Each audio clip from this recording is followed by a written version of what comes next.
Toll with you from Westwood One Sports and the Westwood One Sports app. Addie Bates produces Day of the Rest of Our Lives. Or if you are a San Antonio Spurs fan, the worst day of the rest of your life. What was that? What the hell was that last night? The New York Knicks knock off the San Antonio Spurs in a thriller, 106-107. If you put that into a vacuum, hey man, the Knicks in Madison Square Garden hosted an NBA Finals game. Knocked off the Spurs in a rematch of 1999, 107-106, a one-point game. You put that into a vacuum. It's already one of the great NBA Finals scores of all time, one of the great NBA Finals stories of all time. And then you get the context. Can I tell you something? When I was first hired at Westwood One Sports, one of my early interviews was with Armin Williams. He is the program director at the company. That's what program directors do, is they direct the programming. Aha! And when we sat down, I know you've been hosting Locked On Big 12 and working with the Savannah Bananas, and you've got a proclivity to call people idiots, don't you? And I said, well, sometimes people are idiots, and I feel the need to call them out. And he said, I get it, but it's kind of lazy calling people names. What if we got better at that? And I said, all right, I'll work on it. And thus is born the Idiot of the Day segment that happens at 8 a.m. Eastern time every day. As I sat down this morning, running off of fumes and the hours of sleep that I got after this loss from the Spurs, I thought, idiot. That's the only word there is to describe Mitch Johnson, the head coach of the San Antonio Spurs, and San Antonio as a whole last night, blowing a 29-point lead in the NBA Finals. That is unheard of. Do you know why it's unheard of? Because it's never happened before. It does not happen. It has not happened. The Spurs had the single most colossal fall apart in NBA postseason history. What you saw 6 hours ago was the single worst fall apart in NBA playoff history. Good morning. You're listening today, Dale in Addison, Texas, driving your car to the gym as you do. Good morning, Chris in Lubbock. Thanks for being with us. And you may have missed last night. Surely if it's 6:03 and 39 seconds Eastern time, I wouldn't berate you for missing what happened last night because it's early now and you're up, you're awake, you're listening to the Drake Toll Show. But if you did see it, if you witnessed with your own two eyes that great fall apart, 310-840-4910 is the line to vent, 310-840-4910. And I've told you in the past, I'm not going to be the host that gets on the show and gloats. Oh, my Knicks won. Oh, my Spurs won. Oh, can't believe my Seattle Seahawks won the Super Bowl, because there are 30 different fan bases represented by the Drake Toll Show. But I can tell you this, as somebody who grew up a Spurs fan, as somebody who felt it last night, who felt, all right, 2 games to 2 games, sweet, it resets, going back to San Antonio. That's colossal that each team would go undefeated on the road, kind of unheard of. NBA, you've got the home court advantage, and it didn't play for either of these teams. I was preparing mentally for the show, and you know what I let myself do for a split second? Third quarter of this game, I let myself be a fan. Don't ever let yourself be a fan. I've told you that I hate all 30 teams equally, and I'm right back to that. This was colossal. Now, on the flip side of that coin, if you're a New York Knicks fan, you didn't sleep. You're still awake. You're going to ride this high for possibly the rest of your life. You waited 27 years for the Knicks to make the finals. You've waited 50 years for the Knicks to win another NBA Finals. There are men, women, children who have come and gone, born, lived, died, since the last time the New York Knicks won an NBA Finals. They play at Madison Square Garden. They're New York's team. And you know what they haven't done? Win at the highest level in the NBA. Win at the highest level in the NBA consistently, or win at the highest level of the NBA at all. and now you're on the cusp, the precipice of glory. The 2026 New York Knicks, the most dominant NBA playoff team of all time. 2026 Jalen Brunson, the most dominant NBA postseason by a single player, possibly of all time. That's what we are on the cusp of. Today is a beautiful, wonderful, incredible day in sports. If you're a fan of the New York Knicks, or if you're a fan of the NBA. The same NBA that had the most viewers in Game 3 since 1998 in an NBA Finals game. America is watching the NBA. America is watching two teams that both want to win. Two teams that play hard, that play consistent, that play tough, that play defense, that are scrappy. And then at the end of the show, when the game is over, they walk to the podium and they laud their opponent. If you did not watch this game, I mean, we've got 3 hours, 6 a.m. to 9 a.m. to talk about this contest. If you did not watch this game, that's why the Drake Toll Show exists. Westwood One Sports and the Westwood One Sports app. It is an 11-point game when we pick up the highlights on ABC with Mike Breen. It is an 11-point game with 6:33 to go. Mind you, the Spurs have led by as many as 29 points. At halftime, San Antonio had already put the game away. San Antonio was up by 27 at the break. But I want to pick it up. 6:33 to go. Fourth quarter. It's still a healthy Spurs lead. Karl Anthony Towns just now puts the Knicks within single digits.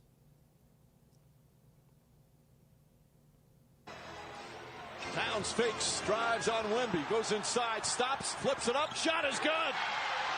It's single digits, 97-88. You can hear the crowd start to build in Madison Square Garden. Again, Mike Breen on the call on ABC. 2 minutes later, it's gone from a 9-point game to OG Anunoby, who was the star for the Knicks last night. 4:30 left to go. Pulls the New York Knicks within 4, and now you really start to feel it. Towns has it. Right side Alvarado off the bounce. Corner 3, Anunoby. Bang! 4-point game. Timeout San Antonio.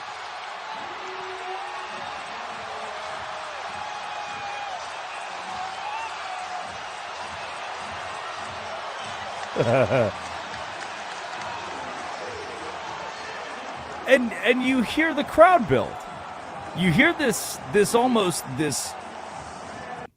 whir. That's probably the best word for it. It's this like fester with the Knicks within 4 points, 4:30 to go. It's no longer a comeback. Now it's all right. It's a 4-point game with 4.5 to go.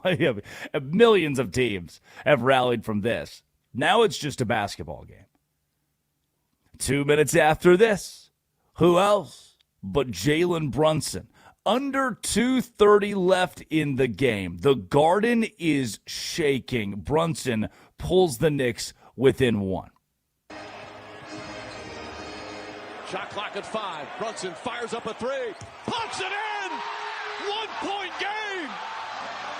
This building is shaking right now! Even Mike Breen couldn't believe it. I certainly couldn't believe it watching from a hotel room in Jersey City last night. I flew into Newark, and you get a glimpse of downtown New York, and from the airplane, it's just orange and blue. It's now 104-103. The ensuing Spurs possession. San Antonio could take a timeout. They've got 2 remaining at this point. The Spurs could put a bucket up. Instead, an immediate turnover from De'Aaron Fox that gives the ball to Josh Hart opens up a breakaway for New York. And here's where the story could have turned. Because Hart, instead of just dunking this home, he misses a layup. And the ball goes back to San Antonio. Spurs still lead by 1 with 2 minutes to go. And I'll give you this audio. I want you to know that Hart had an opportunity to slam it home in front of the Garden and give you your first lead of the game. And everybody goes nuts. And then from there, the Knicks win it by 4 or 5. It would have been the result. But Hart missing this was nearly the difference in the Knicks winning and losing this game. Going at Brunson in the pick and roll. They keep trying to bring him up. Now Karl Anthony Towns. Fox throws it away. Josh Hart ahead of the pack lays it up. Lost. Oh, he that fester, that whir, that whoa from Knicks fans. Because now the Spurs have a second chance after you missed your breakaway layup. Didn't matter, though. Didn't matter. The Knicks were down by as many as 29 points. And with 1 minute and 22 seconds left, the New York Knickerbockers led the game for the first time. Castle on him now. Brunson, stutter dribble, drives inside, goes up, floaters up. It's good! The Knicks take the lead with 1:22 remaining. You know, that could have been the end. Again, maybe this is the spot where the Knicks get a stop, hit a three, end up winning the game by 6 thanks to the free throw line. But that'd be too easy. Far too easy for a game like this. San Antonio would run it down the floor, and Stephon Castle would drain a couple free throws to give the Spurs a 106-105 lead and give the Knicks the ball with 30 seconds to go. So a little 2-for-1 spot for San Antonio. The Knicks will get the ball, but the Spurs, I should say, will get the ball back. The Knicks have the basketball. Now San Antonio has the basketball. Now the Knicks have the basketball again, and with 6.2 to go, New York down by 1. Jalen Brunson from 36 feet out, a straightaway three-pointer does not go. And if the Spurs pull down a rebound, this contest is over. But instead, it's what Mike Brown, the head coach of the Knicks, called the greatest shot in New York basketball history. With under 10 seconds to go, here's Jalen Brunson with a miss that helped the Knicks win the NBA Finals Game 4. They might just go flat for Jalen Brunson, allow him to operate at the top, 101. Brunson gets it, fires up a three. Shot no good, the tip, it's gone! It's gone! It's gone! With 1.2 remaining, Knicks take the lead. OG Anunoby, and it's 107-106.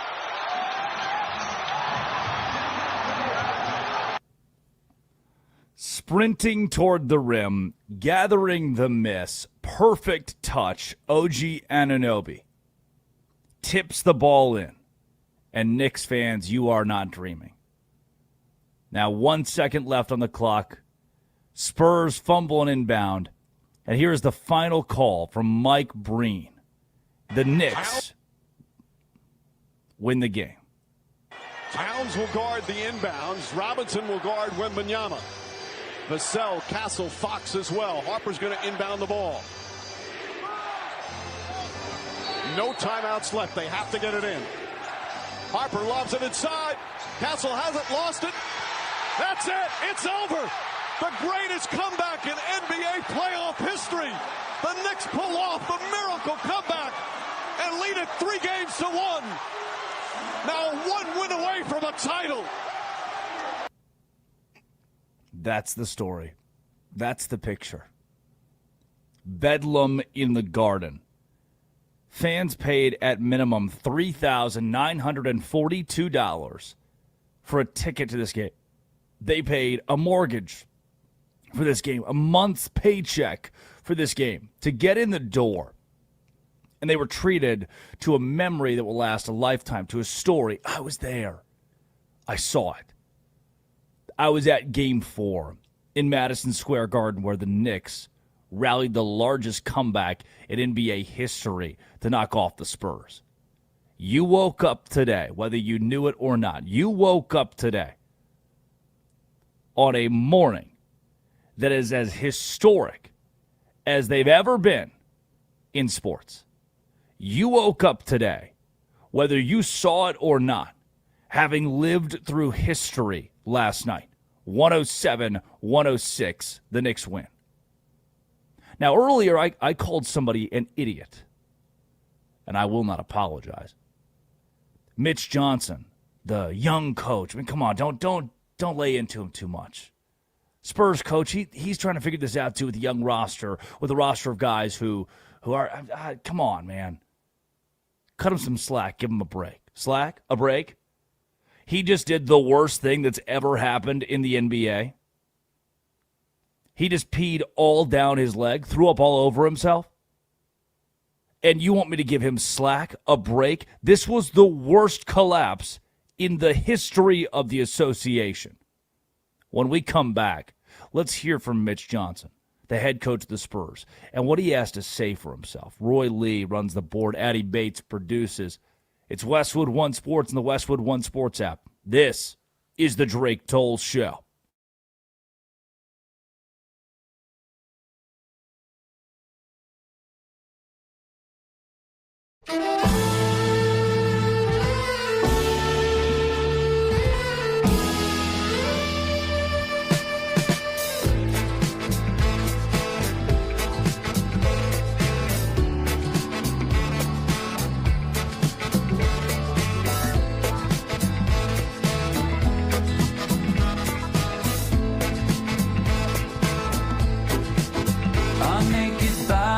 Go on trial just for laughing at the joke, just for saying of the bargain what any sales girl already knows. Most of us old men die at the firing line, just waiting.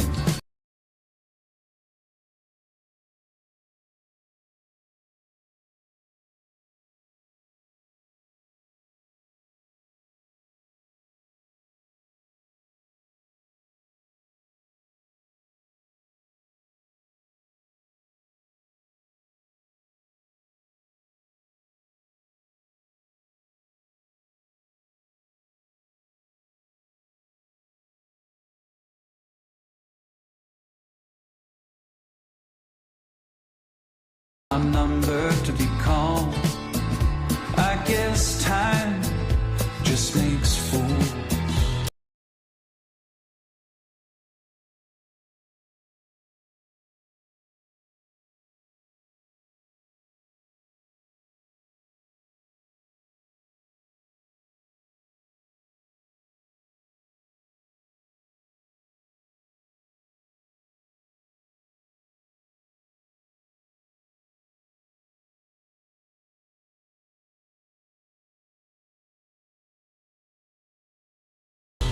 Us all. Now the king regales his stepson when he's loaded as a gun. Says a real man is like a country. You need a map to find your one. Now I do you suppose you must approach the throne with its back up against the wall. I guess time just makes fools of us all.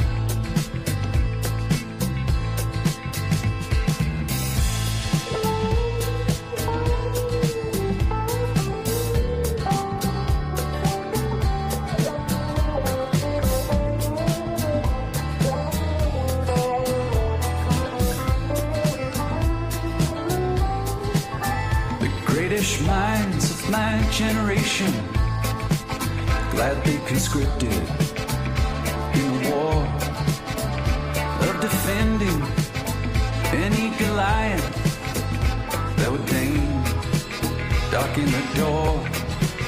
Now with your genius for picking battles, it's no wonder every helmet is too small. I guess time just makes fools of us all. I guess time just makes fools of us all. My drink is watered down. The champ is on his knees. He lost the rematch. He lost the comeback. He lost for charity, but that's the job. It's what gets the asses in the hall. They came for a beating, and he came to throw.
YouTube page or the Drake Toll Show Twitter. There's no two ways around that. And no two ways around the fact that what happened last night by the San Antonio Spurs is one of those games, one of those contests where fans react by saying, we should fire the coach.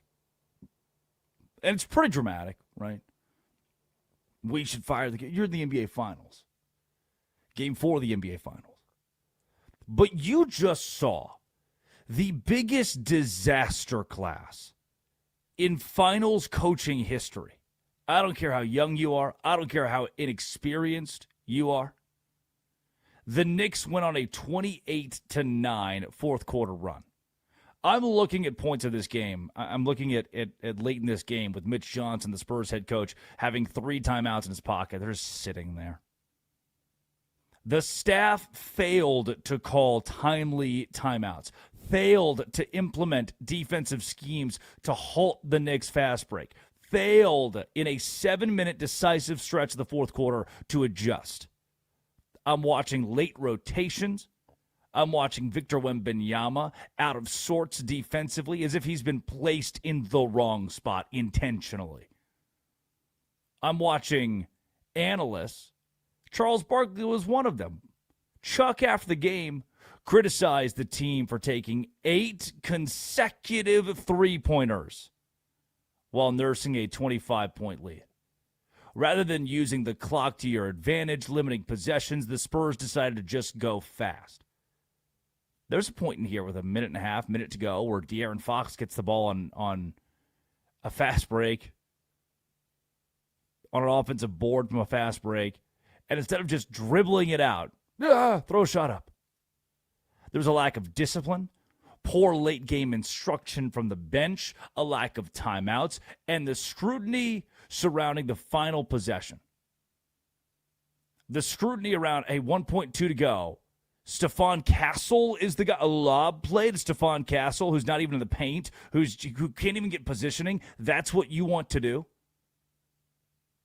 It was an embarrassing display from the San Antonio Spurs last night. They did not record a single basket in the paint during the second half. And you can argue the coaching staff failed to pivot the offensive game plan when the initial perimeter shooting rhythm disappeared, when after the first half, that fell apart. Can you hear it? There's a fire alarm going off in the hotel right now. I deserve this, by the way. I'm not moving. I'm going down with the ship. Room 420, I'm going down with the ship. This is what I deserve. This is what we all deserve. This is how the San Antonio Spurs felt last night. There's nothing you can do about it. The fire alarm's going off. You're out of timeouts. The fire alarm of life caught up to San Antonio. And post-game, Mitch Johnson, the head coach of the Spurs. I've never heard this in my life. I've never heard this in my life. He goes to the podium. This is his first response to a question that he's asked. And all you can hear for 40 seconds in between him giving some sort of half-assed answer is the cheers roaring down from Madison Square Garden outside the room. Here's Mitch Johnson on how you deserve a night like this. Okay, front row all the way to the right, Tom. Mitch, Tom Orsborn and San Antonio Express News. The 30 points in the second half, what went wrong offensively in your mind? Obviously a few things to score 30 points in a half. We got away from what got us the 76 points in the first half, just in terms of putting pressure on the rim, rolling after screens, running, continuing to find the paint, whether it's for ourselves or for a teammate. We got on our heels and, miss some shots, and then, you don't get as many free throws and high percentage looks. You didn't lose a game to the Memphis Grizzlies where you were down by 29 points on a Tuesday in the regular season. You didn't lose a game to the Memphis Grizzlies where you were leading by 29 points in the regular season.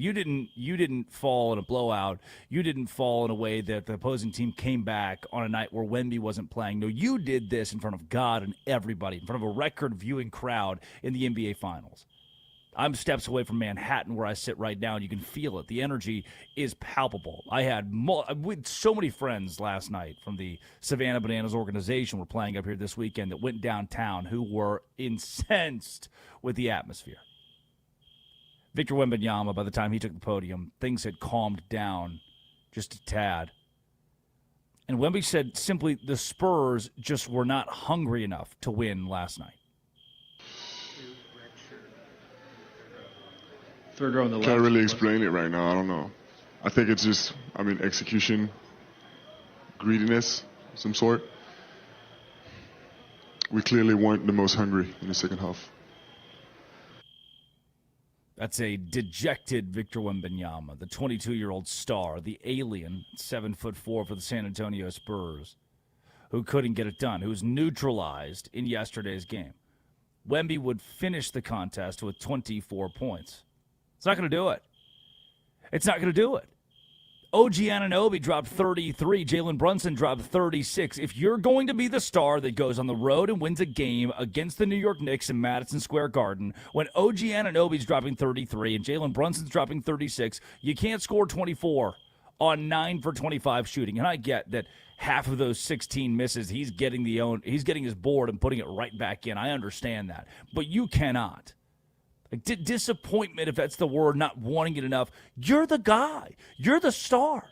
You're the 7'4" kid. You're the one with every opportunity in your hands to finish. You're the one with every opportunity in your hands to win the game for your team. That's what your teammates and coaching staff and fan base is asking of you. Go be the star. I don't care how young. I don't care how old. I love that you're nice at the podium. I love that you come to the press conferences and you say that, you love the classics. Man, Copernicus, hell of a writer. I think it's very fun that you're a nice guy who likes butterflies and sits in the park. But in this spot, when you say that maybe we weren't hungry enough, that's on you. At some point, the kind, nice guy rhetoric that you get out of Victor Wembanyama, it is on you. You are the star. You're the guy with the basketball when this happens. You're the guy with the basketball when the game's on the line and the Spurs are supposed to win and not give up a 29-point deficit. Now give up a 29-point lead to the New York Knicks. You forced that deficit on them. You forced it upon them, and then you stopped. And then you gave up. And then you weren't hungry enough. Wemby is confident, though. He said this at the podium, that the Spurs will get stronger. Victor, obviously this is very painful. What's going through your mind right now? What's going through my mind right now, I think it's going to go one of two ways. One of two ways. And a bad one and a good one. And I know the bad one would be giving up. The good one would be getting stronger through this, getting more together. And I know this is what we're going to do. It's going to go one of two ways. Either we give up or we don't. No, Vic. No. It can't be those two options. Never did Kobe get to the podium. Never did LeBron or Michael Jordan get to the podium and say, well, there are two options here. Number one is we lose. Number two is we win. No, there was only ever one option for those stars. There is one option, and the one option is winning. Now there is the flip side. And that flip side is OG Anunoby and the New York Knicks, who pulled off the greatest comeback in NBA Finals history, in the greatest game in NBA Finals history. And after the game, at that same podium, there's still swass on the chair from Victor Wembanyama and Mitch Johnson. OG Anunoby sits down and had one of the most calm, cool, collected responses for a guy who hit a game winner to go up 107-106 with a second to go in front of Madison Square Garden with the finals on the line. Here's what Anunoby had to say about his game-winning shot. You just hit the game-winning shot in an NBA Finals game in front of your home crowd. How does that feel? It feels cool. I mean, everyone's pretty excited. I'm excited too. I'm excited too. We're all excited. We're enjoying it right now, but we're just focused on the next game now. It feels cool. Everyone's excited. That's a stone-cold killer, OG Anunoby. After Jalen Brunson's 36-foot straightaway three-pointer was off the mark, Anunoby flying through the fray tips it in to win the game for New York. Mike Brown had thoughts on that very same shot. And he was a bit more animated than OG Anunoby, saying it's New York basketball's most iconic shot. Here is the head coach of the Knicks, Mike Brown. Yeah, you mentioned what you said about OG, but also you were riding those guys right to the end, him and Jalen. I don't think sat maybe at all. Just kind of to see what they were doing and probably exhausted for OG to make that play. Just kind of how exceptional is that? It's unbelievable. You know, the tip, how he had to control it and tip it in from. I mean, like I said, you know, that has to be the most iconic shot in the history of New York basketball. I mean, I'm not you guys. You guys know better than me. But it was just unbelievable. Jalen played the whole half. OG didn't. But we rode those guys, and they did a fantastic job of trying to play both ends of the floor, trying to play fast while trying to give it to us defensively. On a night where Karl Anthony Towns scored 13, Mikal Bridges scored 7, Josh Hart scored 6. On a night where the Knicks bench scored 12 points combined. Did you listen to those numbers? Those aren't just numbers. Those are facts. Those are things that happened 8 hours ago in the NBA Finals. Cat scored 13, bad. Hart scored 6, a downtick by 10 points from his Game 3 output. Bridges failed to hit double digits. And the bench of the Knicks scored 12 total points. Landry Shamet was held scoreless last night. If I told you those facts, if I told you those things, Knicks have 13, make it 12 points as a bench unit. The Cat has 13 himself. And that the Spurs lead by 29 points. There's no way, there is no world in which San Antonio wins the game. But last night, there's no way I should say the Knicks win the game against San Antonio last night. The inverse. The Knicks, 107, the Spurs, 106. When we come back, it's our biggest losers of the day. I think my fire alarm can be a part of it. Can we add the fire alarm, please, Addie? I know it's a late addition to the show, but I'm going to have to go figure out whether or not my hotel is on fire, a la the San Antonio Spurs, the next 5-minute break that we have. So I'm going to go put that out, literally. And I'll see you on the other side for our biggest losers of the day. San Antonio Spurs fall by 1. Great collapse, great fall apart. And if the word that you're going to use about last night's game is idiot or idiotic for Mitch Johnson, the head coach of the Spurs, or Victor Wembanyama, the star of the Spurs, what else do you? What other word would you use? What other word? Mistaken? You know, like idiot is what I keep coming back to today. Addie Bates produces. Roy Lee runs the board. I'm going to go put a fire out. This is the Drake Toll Show.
Big Toll Show. Westwood One Sports, the Westwood One Sports app. Greg Toll with you from the Savannah Bananas organization, Locked On Big 12. We'll see you tomorrow on TNT and True TV. That'll be pretty fun. Party Animals Loco Beach Coconuts in Jersey Shore. Snooki and the other guy, Pauly D. Is that a person? Am I landing the plane there? No? What? You're asking the wrong person. Yeah, I'm not. I think Pauly D was a Jersey Shore guy. Yes, I used to play NBA 2K back in my childhood. Kevin Harlan was the voice that. They'd send it down to David Aldridge on the sidelines. And you could play the Celebrity All-Star game. So you could play as the Rizzler. You could be Pauly D in these, or 2 Chainz. Oh. Who would you choose? Who's the guy that played in Paul Blart Mall Cop? He had his own TV show for a while, too. Yeah. And he's like, ladies and gentlemen, start your engines. Kevin? Harlan?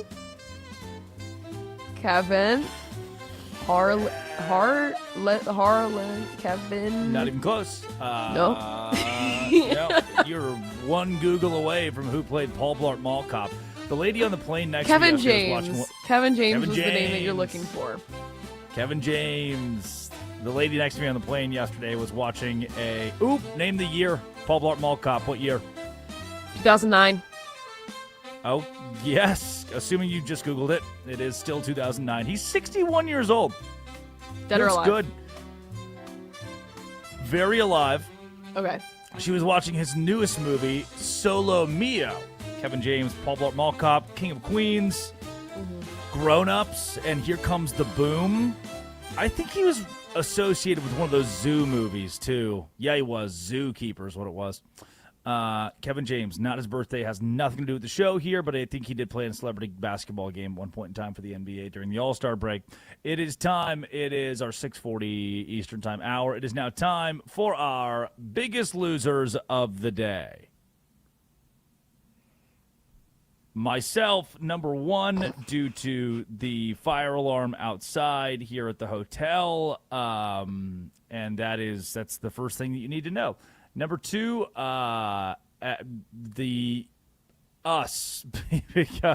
because inflation is no longer a bad, and we are loving the inflation. We don't have to listen to the whole thing, but I thought this is a pretty good quote that we got yesterday out of the Oval Office. Sure, the right people come into our country. Are you going to go to St. James? I will. I will. Are you concerned, Mr. President, about the latest inflation number which came out this morning? Could that be a No, I love it. The numbers were great. You know what I really love? I love the inflation. You know why? Because as soon as this war is over, I can say it now. Something you didn't know. We've been taking out millions of barrels of oil. Nobody knows it. You know who doesn't know about it? Iran, until right now. We took out the other night 22 ships, late at night with no lights, because they don't have any radar, because we blasted the crap out of it. We took out, that's why oil's $85 a barrel. I mean, you take a look. Remember when I did this, I said, look, the one bad thing will be we hit the best economy we've ever hit. And I said to my people, I had Scott, I had Howard, I had Pete, I had all of them. I had Todd. That's good. That's good. That's great. We blasted the heck out of them. They don't even have the radars anymore. My favorite part about the inflation is when it goes down as well. I would tend to agree that. Everything was highest 401ks in history. I hate to do this to you guys, but I like when the inflation goes down. That's always the best part. We love the inflation because it goes down at some point. That's our first biggest loser of the day, are those who don't like inflation. Because we do. We love it here. Second biggest loser of the day, Taylor Swift, man. I thought that, because in the NFL, I don't mind when they flash the camera during Chiefs games to Patrick Mahomes' wife, who's kind of an odd person. I don't mind when they flash the camera toward Taylor Swift, because I don't really care. It's usually less than a minute a game. They flash it like 3 or 4 times, and it makes people happy. Like, oh, look, Taylor Swift. I thought last night was I biggest loser of the day, ESPN's coverage of the NBA Finals. There's no reason you should be able to hear on that final call Mike Breen yelling at all, because it should, NBC, CBS, they do a great job of ensuring that the crowd noise, the volume, is at quite the roar. And ESPN doesn't. Mike Breen sounded pretty crystal clear last night. You didn't feel like you were there. You didn't feel like you were in the environment, in the atmosphere, because ESPN just doesn't utilize its NAT sound or crowd noise. Bummer, total bummer. And they also just kept showing, anytime anything happened, the Knicks cut with it, they cut the lead to 20. They cut the Spurs lead to 20. They were just showing Taylor Swift jumping up and down. You're not a Knicks fan. You have nothing to do with the Knicks. You're just taking the seat away from another Knicks fan. What are we doing here? I guess that's how the rich and powerful work. But last night, the Knicks radio team did not realize they were on the air. And this Knicks radio guy, was pretty upset that Taylor Swift was down there. Is that Taylor Swift down there? No, I think Ray was just saying her name for no reason to distract me. No, that's her. Yeah, but where? With that long ponytail. Ain't that her in the blue? Yeah, I literally was like, that's her.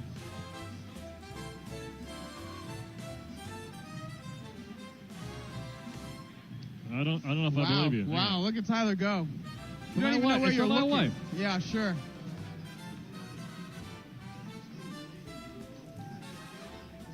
She's not a Knicks fan. Recording it right now. Get out of here, girl. Get out of here, girl. What are you even doing here?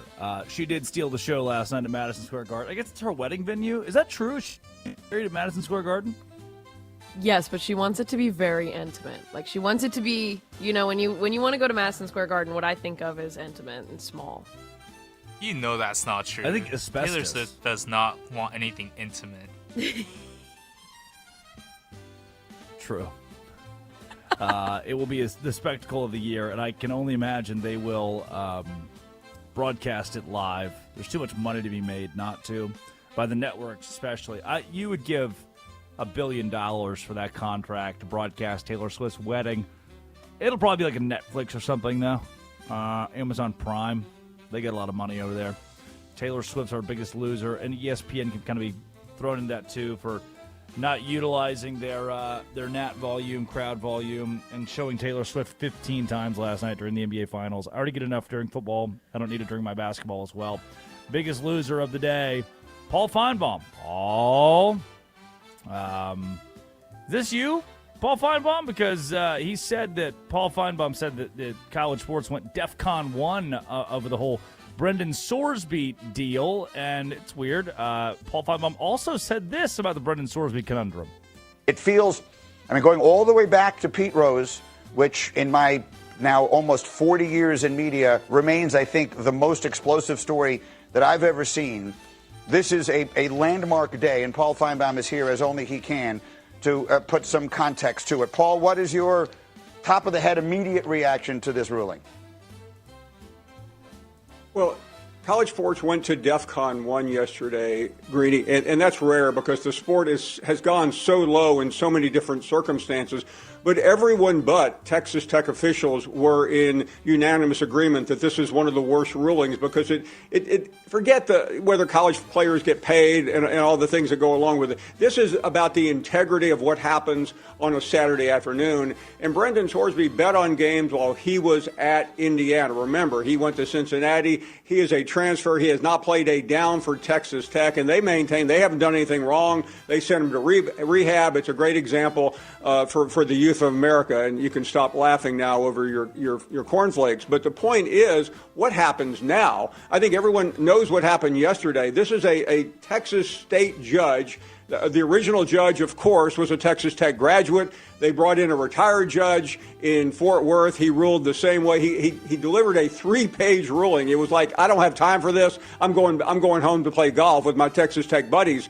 So the statement yesterday from the Big 12 commissioner was interesting because he really didn't say anything. And I believe, Greeny, that Brett Yormark is probably the only one left that can stop this. He can declare the Sorsby ineligible. Yes, it would be litigated, but at least somebody would stand up. Until now, no one has really done anything, especially this court in Texas. That's good, Paul. Thanks, Paul. You also said yesterday that this isn't as much of a damning piece on college football as it could be, and this is overblown. Feinbaum went back and forth and has gone back and forth on this subject on the topic of Brendan Sorsby. I have too, though. I told you that. My initial reaction on certain shows and in interviews was that college football, the gut punch of college football ending and being ruined. But that is not the case. And Sorsby playing in college football is the same thing as – it reminds me of like the Georgia players, the abusers, the drunk drivers. Everyone's like, oh, it's terrible. No, it's not. It's a pretty normal way to conceptualize Sorsby playing. He risked no one's life. He did a stupid, idiotic thing, and he did whatever. I'm just now learning that apparently every other college sports player ever has bet on their games. Not at Valpo Bowling. Addie can attest that they did not bet at Valparaiso Bowling. But everywhere else, these college kids are betting, and they're betting on their games, on other games. It's just part of it. I didn't know. It doesn't make it a good thing, but it's still a part of it. Biggest loser of the day. Down to our last couple. Sports betting commercials. Cody Campbell's wallet tweets, just watch Pardon the Interruption, talk about Brendan Sorsby's gambling for 5 minutes, then go to a commercial break. The first commercial was DraftKings. We've made it prevalent. We're all looking for the guy who did this. We are the guy who did this. We encourage it now more than ever and at the highest level. We love gambling. And the biggest winner, the 1980s White Sox broadcast. Yeah. They did a throwback 80s style broadcast and watched a walk-off home run fly over the wall for the White Sox win over the Atlanta Braves on Tuesday night. Thought it was a good idea, good concept. Do it again. Keep doing it. Let's experiment. Let's have fun. Addy Bates produces. Roy Lee runs the board. The fire alarm is not a paid member of the Drake Toll Show. It's Westwood One Sports, the Westwood One Sports app. 2 hours of the fastest show and whatnot left. Coming up, it's our obituaries, is the Drake Toll Show. This is Westwood.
It is the Drake Toll Show.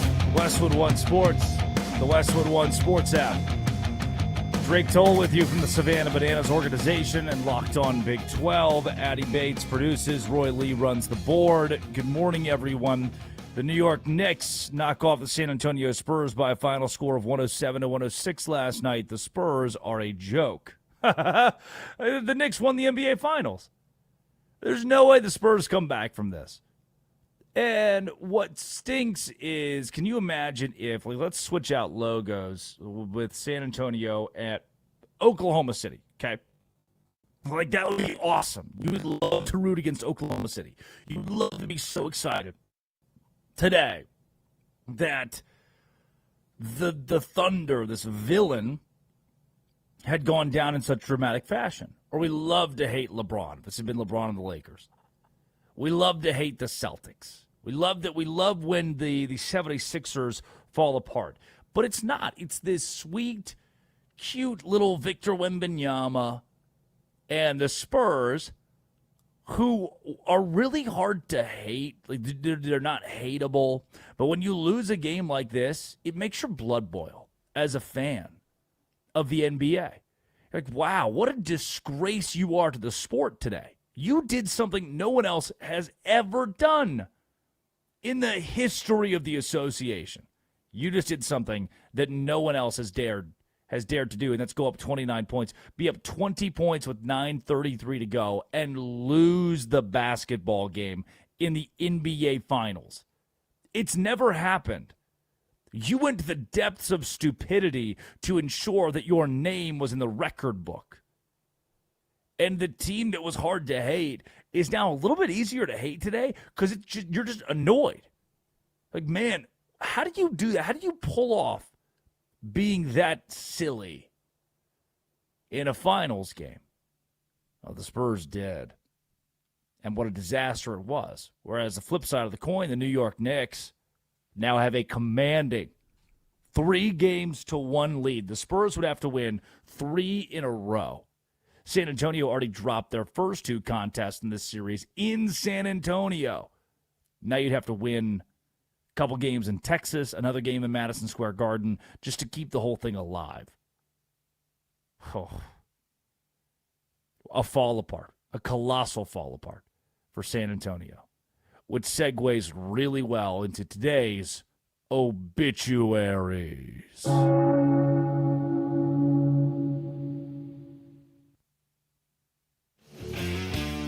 Good.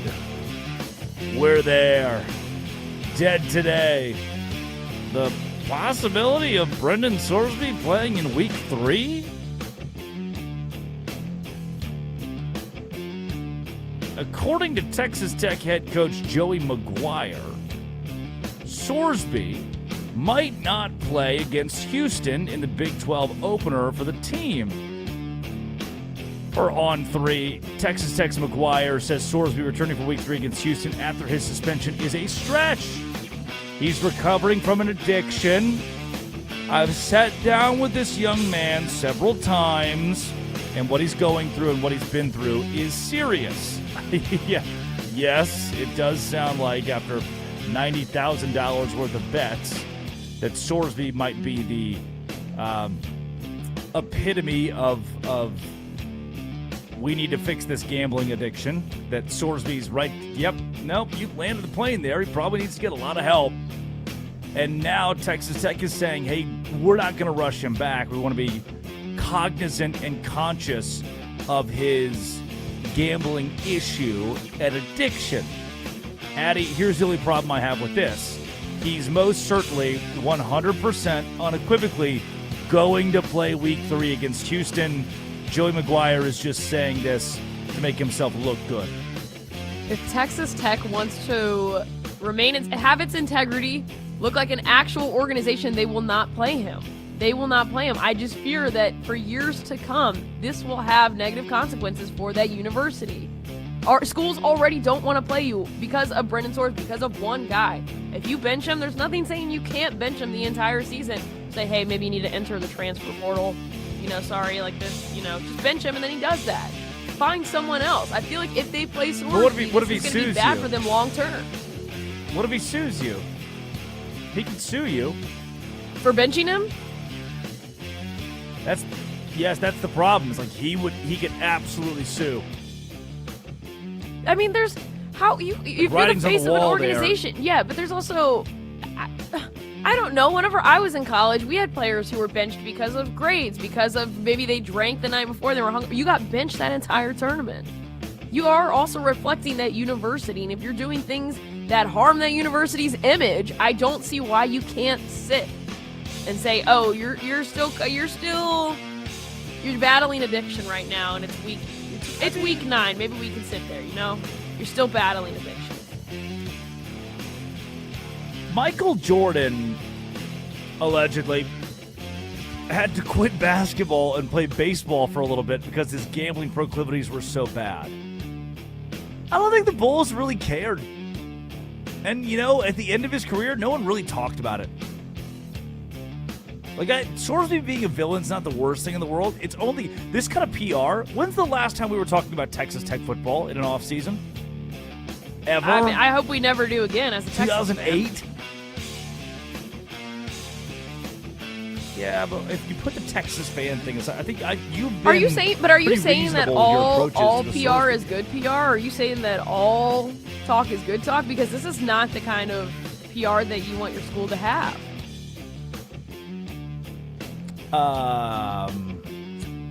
No, it's negative PR, but it is PR. So yeah, at the root of that, people are talking about Texas Tech for the first time in a long time. And you were on the money with how this is kind of overblown. He was betting on his own team to win or whatever it was. I'm just not.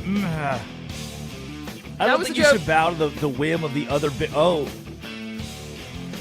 was a joke?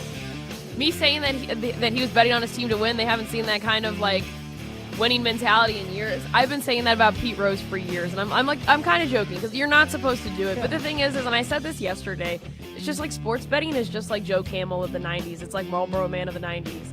It's just you're gonna see something this awesome, hot, sexy, dope. Right? I say that all the time. As I wore my Joe Camel shirt to trivia yesterday, if I was in the '90s, I would have been a chain smoker because he's awesome. Dude's rock. And so, yes, I do feel bad for the kid. He's like, oh, you can't feel bad for him. He's an adult. Yeah, he's also very impressionable. He shouldn't have been doing that. He shouldn't have. And I'm glad he's getting the help that he needs. Doesn't mean that he should be playing now. Yeah, when I was 18, I was gambling. I was doing little sports books. Come on now. I did not start gambling until after I was done bowling in college. Good. I didn't bowl in college. I was a strict non-bowler in college, so I gambled my entire 4 years there, and I was better for it. I don't think that Texas Tech should bow at the whim of the Kansas State athletic director. Oh, he's scared of us. Like, okay. All right. Ooh, Cincinnati doesn't want to play us. Ooh, scary. Okay, whatever, dude. That's stupid to me. Dead today. Uh-oh. Potentially someone at the Liberty Bowl.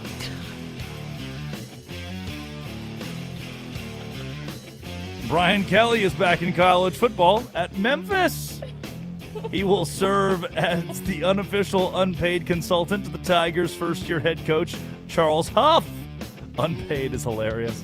To which Jimmy Barr retweets and quote tweets with, "Dear God, the Liberty Bowl is still under construction. There will be scissor lifts around. Keep him away. Keep him away." Brian Kelly did have that one thing happen that one time. Yeah, but we still let him coach. He killed the kid. Allegedly. He didn't kill the kid. The wind did. He only let the kid go into the wind. Yes. You let him go into the sun? Yes, they let the kid go into the wind. And then it didn't end well. Again, T's and P's to the family. But Brian Kelly being a coach at a school whose football stadium is under construction is a bit of a risk. I don't know if we considered that. And final obituary, the Spurs. You got anything on this? I've beat the dead horse. It's so funny because I went to bed a little early last night because I needed to. Good for you, by the way. It's good, Thank you. 3 nights in a row I've gotten more than 6 hours of sleep, which is a record for me. But yeah, that was an epic collapse. I was watching it at the bar before I went to bed, and it was crazy because I was thinking, wow, this team actually looks good. And I was wrong on air saying that the Knicks would win. I was like, man, I hate being wrong. But then I woke up and I was like, I'm not wrong, because I'm never wrong. I'm always right. And look at that. The Spurs' epic collapse. You know what it reminded me of? Earlier this year with Duke and UConn, that's what it reminded me of. I forgot about that game, but yeah. Yes, correct. I ate really terrible pizza from Jersey Shore. I'm on the Jersey Shore right now. I ate god-awful pizza and watched it on a television with my Philadelphia 76ers friend. Nightmare. He really liked the pizza, too. I hope he's not listening right now. Were you with Sachi? No, Sach was downtown. I've got a terrible story about that. I've got a terrible story about that. Not a bad story. Is Sachi still alive? Show. Yeah, for sure. He's a Knicks fan. Okay. It was a party last night. I hope I Sach was is concerned awake. that we almost lost him. No. Those are our obituaries. It's time for the Quickie, top 5 headlines in all of sports. Addy Bates reads them. Drake Toll responds. Let's not start with basketball. Let's start with Good transition football. there. I like this Roy Lee guy. Hey, come on now. Then I got this cat deep throating my fingers. All right, Mahomes to make over $500 million in a reworked deal. Gosh, when do I rework my contracts? But is it that easy in life? It's just be like, hey, can we rework this deal through 2032 for $500 million? Well, you have to work an entire week. You have to work 5 days in a week. I did that last week. I did do that last week, actually, which is really fun. But now what? What about this week? All right, suspended 2 games. 2 games for you. Sorry that I had... The third game is still pending, whether or not I've recovered from my gambling addiction. Do you think that... What is that recovery process like? Do you think he's gambling right now? Like, he's down... Like, hey, we're not going to cold turkey him. That would be cruel and unusual. So he only gets 10 bets a day. It's just Brendan Sorsby's best bets. Brendan's best bets. If we whittle it down to he was looking at 5 best bets. He's tweeting them out. Honestly, he could do that at this point. He's exonerated. He's got an injunction. Oh my gosh. If we had just banned him from football forever, he could have just been John Gruden. Just, look at this. I'm opening this jacket. It's a really nice jacket. It's everyday John Gruden on my Facebook feed. And then there's Brendan Sorsby doing Brendan's bets. Sorry, it's an addiction. I shouldn't make fun of it. It's mental health. Let him play. That's a minute. Was it a minute? Who even cares anymore, man? What's the point? All right, let's stay in football. Texas Tech defends playing Brendan Sorsby amid gambling addiction, says it's not murder. That's a great point. Brad in Oregon is on the phone right now and wants to talk Brendan Sorsby. Brad, you're on the Drake Toll Show, man. Thanks for giving us a call. What's going on this morning? Hey, good morning, guys. Yeah, I think we're making a big deal about this. First of all, they're suspending for the first 2 games of the season. If they really think Texas Tech is going to be a shot at the national championship, why don't they suspend him for the last 3 games of the season? And the only thing that happened here is that he got caught. Okay, you're going to tell me that other players miss an easy chip shot for a field goal with the game on the line? The running back fumbles the ball with the game on the line, is that these guys aren't possibly turning around and gambling too. It just seems like they're making a bigger deal out of this than what it is. And the NCAA, it's just 4 letters now. They got no power over anything. Yeah, Brad, you hit the nail on the head. Last thing I got for you, I'm letting you take the show over for a second. You got to watch Texas Tech up close and personal. Oregon and Texas Tech played last year in the college football playoff. Even if Sorsby does play, are we really worried about Tech being a national championship contender? No, I'm not, but a lot of people are saying now they're going to be one of the 12 teams that are in there. And like I said, if you're going to try to punish him, suspend him for the last 3 games of the season, that it's going to be more to Texas Tech then it's going to mean you don't get to play against Abilene Christian and Oregon State. It just seems like you're slapping him on the wrist. And is he really never ever going to gamble again? You can go through therapy all you want, but it came so easy to him, and he's going to do it again, just like everybody else does. Brad, thanks for the call, man. Great perspective. Good stuff. I like that. That's a minute. Wow. Hit the nail on the head. If you suspend the guy for the college football play, hey, you can play all regular season games, but he's suspended for the playoff if you make it. Oh, now what, huh? I like that, actually. It's a good concept from Brad. Two more. Hurry. All right. Charles Barkley calls Spurs the dumbest basketball team in the history of civilization. That's a minute. It's amazing. It's amazing. I mean, yeah, like I said it at the start of the show. I've been instructed by my bosses to not call people idiots. Mitch Johnson, idiot. Victor Wembanyama, idiot. And that's not me trying to be insubordinate to my bosses. There's a whole story to that. Yes, it is. But there are some times. No, it's not. I'm with my boss today. We're hanging out today. There are some times in life where it's like, well, you know what? Can't really get around this one. Everyone's pointing at that one thing and saying idiot, and they are right to do so today. It's a rare occurrence that calling someone names is like, well, can't really get around that. But today's one of those twice days. in one series, by the way. Yeah. Yeah. Game 2 and last night. Yep, game 2. Same thing. ID 10 Knicks, man, I'd love to come back. Here's your final headline. Guess what? The World Cup kicking off. Mexico kicks off a supersized 48-team tournament. Do you watch the World Cup? Is that today? Do you watch the World Cup? That's today's the World Cup? Yeah, I'm going to watch soccer. Damn, Algeria is in Lawrence, Kansas.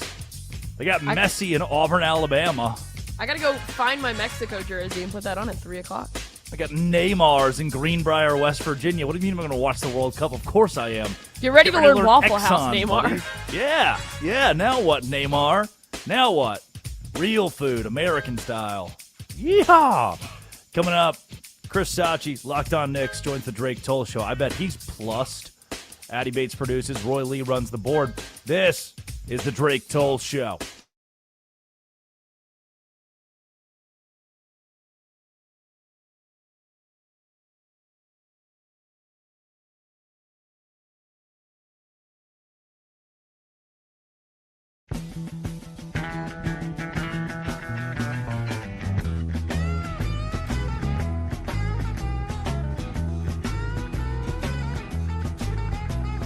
Trucking, got my chips cashed in, keep trucking, like the Doodah Man. Together, more or less in line, just keep trucking on.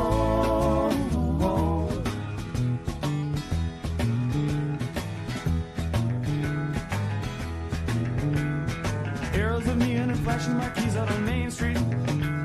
Chicago, New York, Detroit, and it's all on the same street. A typical city involved in a typical daydream. Hang it up and see what tomorrow brings. Dallas, got a soft machine. Houston, too close to New Orleans. New York, got the ways and means and just won't let you be.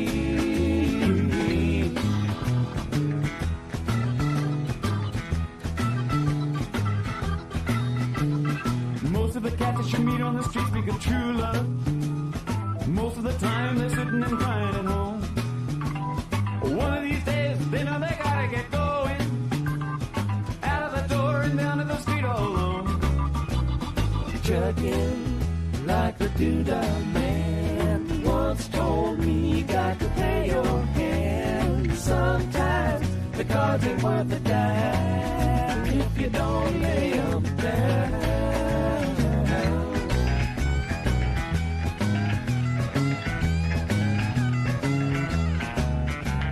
Sometimes the light's all shining on me. Other times I can barely see. Lately it occurs to me, what a long, strange trip it's been.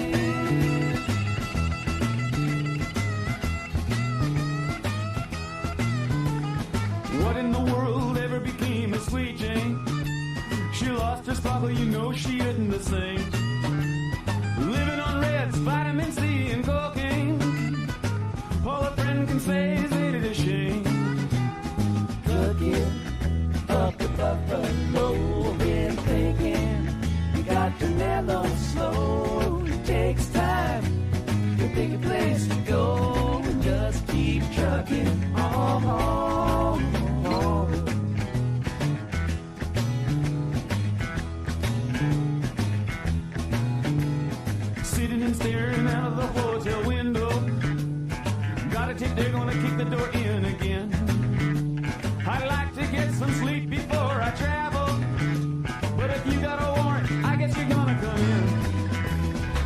busted down on Bourbon Street. Set up like a bowling pin, knocked down. It gets to wearing thin. It just won't let you be.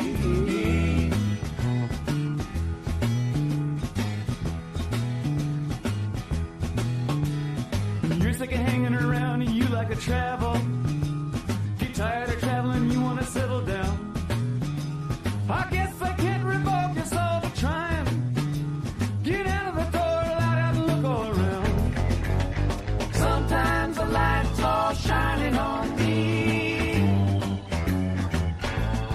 Other times I can barely see. Lately it occurs to me. What a long, strange trip it's been.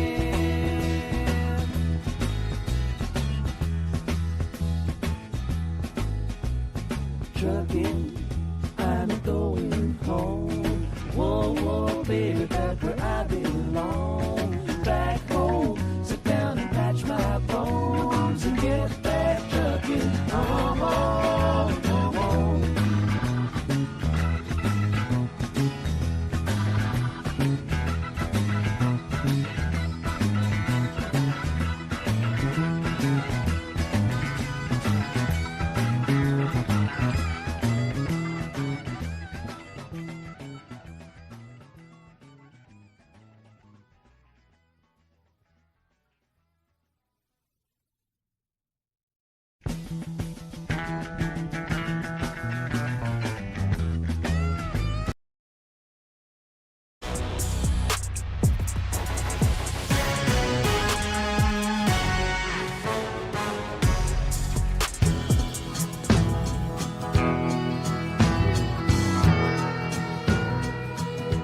It is the Drake Toll Show. Westwood One Sports, the Westwood One Sports app. I mean, I don't even know what to do. I don't even know. He was in the middle of all of it. In Manhattan, steps away from Madison Square Garden last night, where history was made. The largest comeback in NBA Finals history. The Knicks knock off the Spurs in Game 4 of the NBA Finals. Locked on Knicks. Chris Sachi joins the Drake Toll Show. Sach, that's it.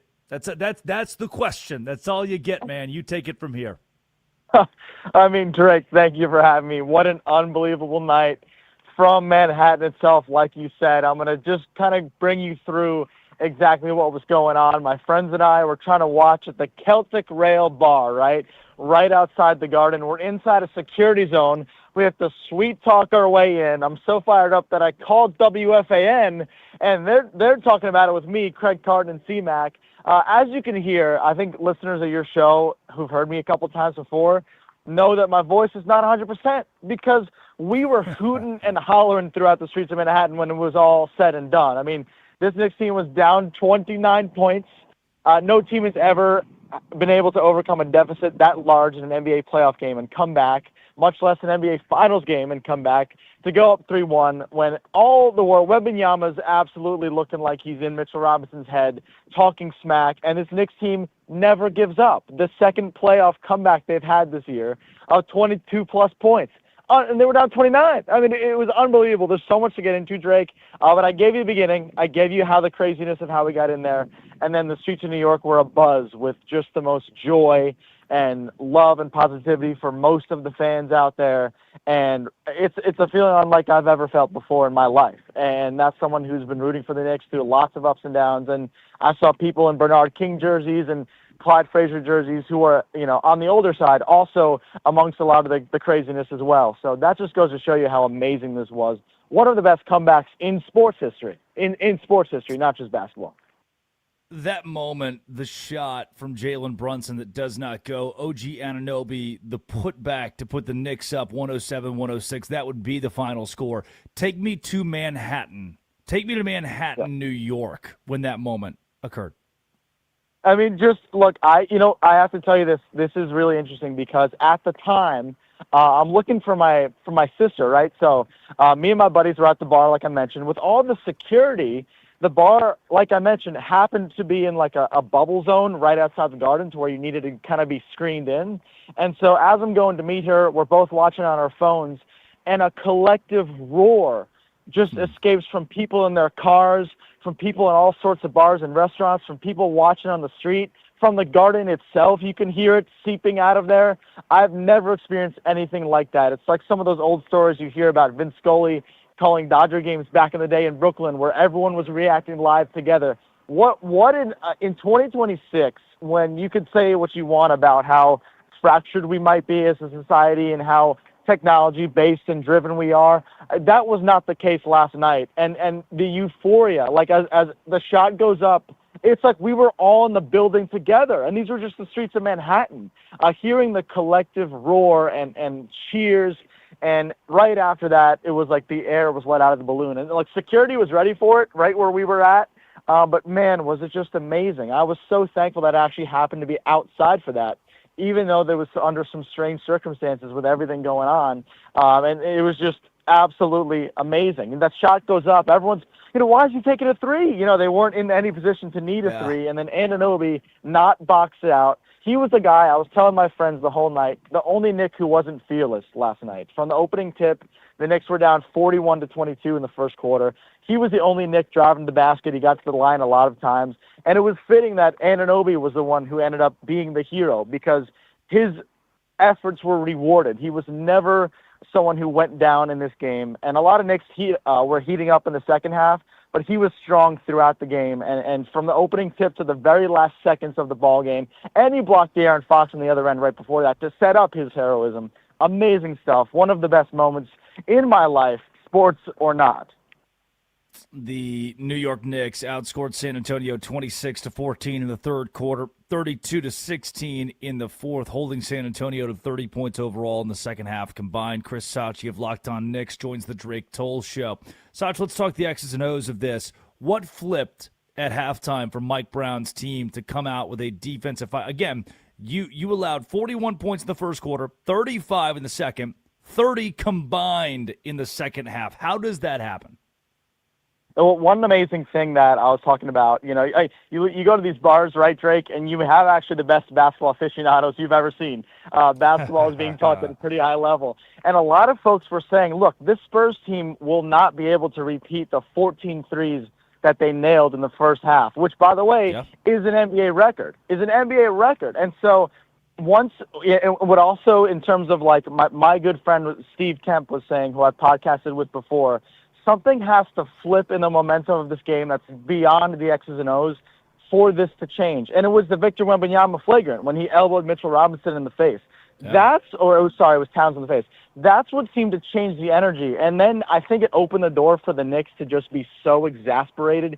They were already down. They knew that they needed to kind of play flawless basketball. But somehow it let the air out of the room that, hey, even though the Spurs were the aggressor in the game, even though the Spurs were playing much better basketball, you still have Wembanyama with the frustration foul. I think that was the young Spurs showing us that as braggadocious as they were, as cocky as they've been at times this series, it did really nip them in the bud. And the three-point shooting and the lack of turnovers that were really strong in the first half, that flagrant foul, if you were to point to one moment, actually slowed the Spurs down because they stopped shooting the three ball. It wasn't like they stopped making them as much as efficiently. That was true. But you can't shoot them if you don't make them, right? You can't make them if you don't shoot them, I should say. And also, they seem to be a little more tentative with taking care of the basketball, which is something that they only had 2 turnovers in the first half. So that was one thing, I think, when you look at the storybook, when the documentary comes out years from now on one of the greatest comebacks you've ever seen, that little moment, because why is Victor Wembanyama, Drake, and again, my voice is not 100% because of all the hoot and hollering last night, but why is he frustration fouling when you're up 23 points? That to me was a huge watershed moment that will be looked back on for years to come. Yeah, Victor Wembanyama is a flagrant away now from a suspension, no less. Yeah. It's been a frustrating series for him, and now the Knicks lead 3-1 over the Spurs. It might have been the greatest NBA Finals game of all time. It's easy to justify that considering, 29-point comebacks, the largest in league history, and the New York Knicks pull it off. What does this say about not just OG Anunoby, Jalen Brunson, the guys on the floor? What does this say about Mike Brown, who was hired to take over for Tom Thibodeau, who was already winning basketball games? What does this say about Brown? Yeah. It's amazing, Drake, what Mike Brown has been able to – his fearlessness, and we talk about it a lot on our Locked On Knicks squad show with John Wallace, former Knick himself on the 99 team that made the title game against those Spurs and lost. So a little vengeance could be in the water here. His fearlessness has been a trickle-down effect. Like the fact that Jose Alvarado, who was out of the rotation a month ago, going into the playoffs 2 months ago at the end of the regular season, closed a finals game over Mikal Bridges, who's been one of the best two-way players in the league, and he made a simple substitution with that. I need Alvarado out there to handle the ball more, to free up Jalen Brunson. And then another fearless change he made, which, again, more outside the box. That's why he's here instead of Tom Thibodeau, who, you know, for his successes as a coach was very rigid in his systems, was very to the point, and never really thought outside the box. He put OG Anunoby on De'Aaron Fox. And so that seemed to bog down the Spurs offense. You know, instead of, you know, your conventional wisdom says, oh, put OG on maybe Stephon Castle, or maybe you try him on Wembanyama or one of the wings. No, he actually put him on the head of the snake, the point guard. And that eliminated a lot of those Spurs three balls, because Fox, even to this point, is still probably just the main point of attack guard that sets everything up. So those two changes that he made fearlessly at halftime, considering that, you know, when you're down by that many points, a lot of coaches can get gun shy. We see it all the time, but you don't make epic comebacks, you know, of course, again, the second one of this postseason, without being fearless. And I think that fearlessness ends up trickling down to the whole team. When you have Alvarado attacking Wembanyama, you know, a height difference about 1.5 feet. You have OG Anunoby shooting threes over Wembanyama. You have Jalen Brunson not afraid to play basically the entire fourth quarter and get these crazy and-one shots for the second game in a row. I think when you talk about Mike Brown, like you said, Drake, an extremely risky hiring and firing with Tom Thibodeau. And again, coaches in that position might be a little bit worried and scared, but he said it going into this season. He didn't know if he'd ever coach again in the NBA. When he got the Knicks opportunity, he said, this could be my last one. I got to make it count with all the pressure. If he lost in the first round, Drake, and this will be my last thing on this point specifically, it would have been done for him. The Knicks might be paying 3 coaches. And the fact that he has just fearlessly changed everything, you know, and a lot of haymakers were thrown his way last night. Towns with the foul trouble. Mitchell Robinson seemed gassed because he's been kind of pushed at his limit, didn't practice as much. So the fact that he pushed all the right buttons, some of them we didn't even know were on the chessboard, absolutely outstanding masterclass by Mike Brown. Once again, he is one of the most valuable Knicks in the entire playoff run. Mike Brown called it the greatest shot in New York history, and it may be, certainly in the modern era, it is for the Knicks. This atmosphere, I mean, no one has lived through much New York Jets success. That's 50 years removed. The Giants have won a couple Super Bowls, but I don't think I've ever seen a scene like this out of New York, out of Manhattan. Is this as big a buzz, despite a couple New York football Giants Super Bowls? Is this as big a buzz, even some Yankees World Series, as New York has felt in the sports realm in a long time? That is correct, Drake. And the reason being is that, like you said, Mets, Yankees, Jets, Giants, even Rangers, Islanders, Devils. There's always a split, but the Knicks are 90-10 versus the Nets right now. That's just the fact of the matter. This is not Locked On Knicks being biased. This is a straw poll of New York City. The Nets were in Jersey. Then they moved into Brooklyn, where people were already Knicks fans. And so everyone can rally behind the Knicks. You look at it as you walk around Manhattan right now. 1 out of every couple people is in a Knicks hat, Knicks shirt. A lot of them being new ones that are being sold in the streets. And then, of course, like I mentioned earlier, you have your more obscure ones, your R.J. Barrett jerseys, your Emmanuel Quickleys, your Kevin Knoxes. You know, there are fans all over the place, your diehards and your, I'll say casuals, but it's not as casual being the fact that basketball is a lifeblood in New York City. And the Knicks are the one team out of the 9 professional sports teams in New York that really almost everybody can rally behind universally. And that's how special it is. You combine that with the fact that they haven't won in 54 years. You combine that with the fact that this felt like an event with the security. with everything going on for the NBA Finals, you don't see this in other parts of the world. It's so unique. A franchise and its fans that are so starved for success. And all of that, even without the comebacks that have made it even more theatrical, even more amazing. This Knicks run is the stuff of legends, and we can't talk about it enough on Locked On Knicks. It's just, like you said, when you came out of the break, Drake, what do you even say? How do you even put this to words? And that's what we're trying to do. And again, like, you're seeing people last night, just the horns, people like, doing things that they normally wouldn't do and taking later train, whatever it might be, to celebrate this. And everyone knows it's not over. These Knicks fans know basketball, but last night really felt like one of the final pieces to a puzzle that is really unexpected and a whole lot of fun. It's unbelievable, Jake. I'm still watching on TV the highlights, the scenes coming out of New York, out of Manhattan, and it is incredible what Knicks fans have brought to the game of basketball, what the Knicks have brought to the association. Sachi, I've kept you way too long. Chris Sachi of Locked On Knicks with us, but I want to sneak one more in there. Job's not finished, and that was the rhetoric still from Mike Brown, OG Anunoby, and Jalen Brunson, Cat. These guys seem pretty dialed in, pretty even keel.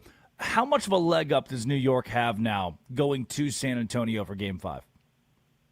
Yeah, this is going to be a tough one, Drake. I think again, Knicks fans know the game really well, and everyone understands that. You go back to San Antonio, this Spurs team, they're going to really show us what they're made of because it's a young group with young legs that don't maybe as tired out as well as some of these other teams when they travel.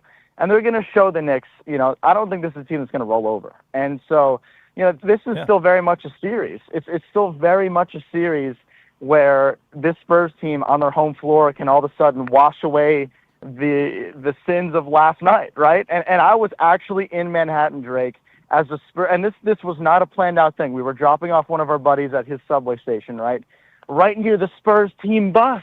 And they're getting off the bus, and Knicks fans are all over them, and they're just I wouldn't say harassing them. It was a more controlled scene than the other night. I will give the law enforcement that credit. There were barricades, so nothing crazy happened. No Knicks fans were doing what they were doing on Monday and trying to get into the bus itself. But just they were hanging their heads like, what a unique scene. Again, something you wouldn't see elsewhere along the country are Knicks fans crowding the Spurs team bus. They're not going to get that in San Antonio. The Spurs will give their best haymaker. They very well could win. But the Knicks team, look, after last night, how can you ever count this team out? I was doing it the whole night. I was trying to stay positive. I was hanging on to straws in my cap when they were down 29, and slowly but surely, what makes this fan base very special, Drake, is that even when the Knicks are down 21, they make a bucket, everyone's up, right? Everyone's clapping. The arena, the energy of the arena last night was something incredibly special. No one hung their heads, and again, that's the fearlessness that comes on from the top down on how amazing this team has been in this run. And the job's not finished, but last night was really a huge step in a direction that could solve a problem that Knicks fans have been asking for years. When are we going to win the title? 54 to be exact, and that could be snapped here very soon.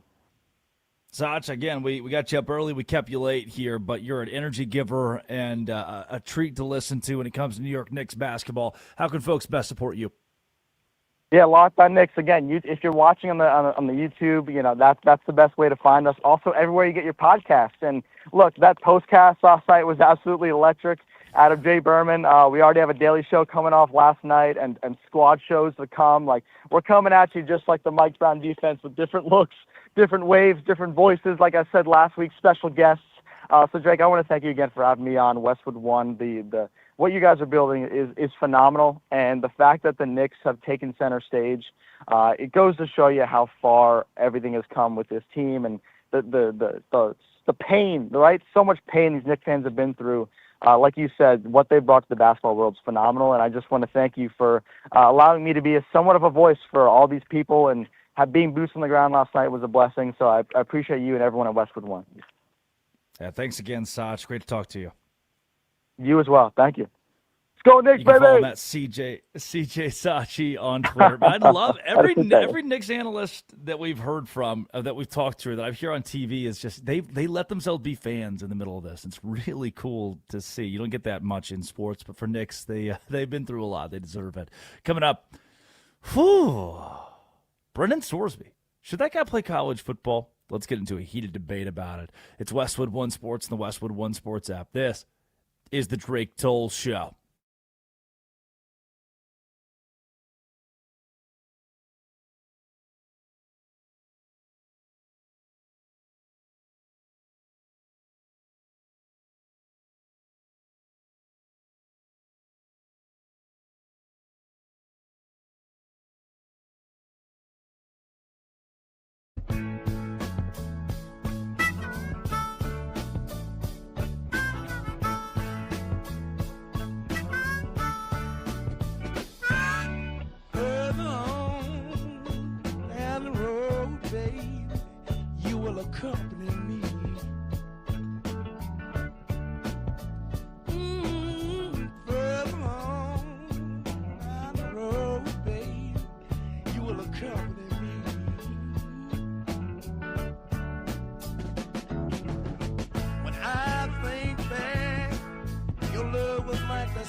Baby, I'll be glad to learn from you.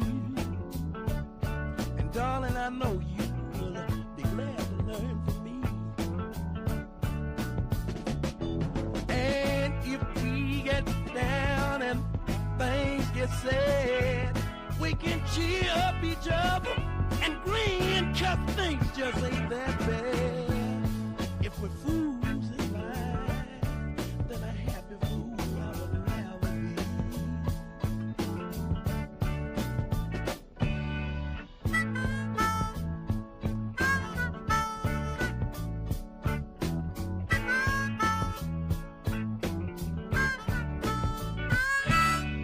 Day by day, just one step at the time. 'Cause woman, you have given me so much, just to ease the stubborn old aching heart of mine. I don't care where they came from, and I don't care what they might say.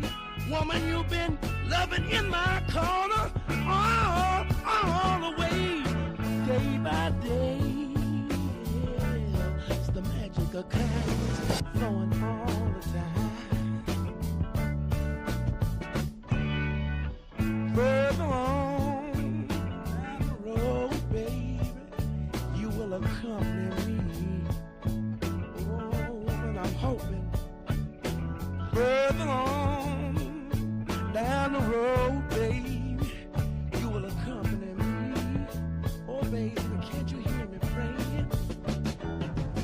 When I look back, your love was like the sun, and I don't remember any cold days. I just remember the warm, warm sun. Further on down the road, baby, you will accompany me.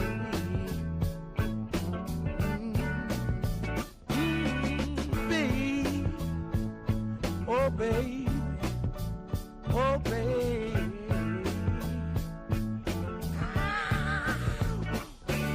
Baby, baby. Oh, baby, oh, baby. Ooh, baby. Oh, darling. Oh, baby. Oh, darling.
It is the Drake Toll Show. Westwood One Sports, the Westwood One Sports app.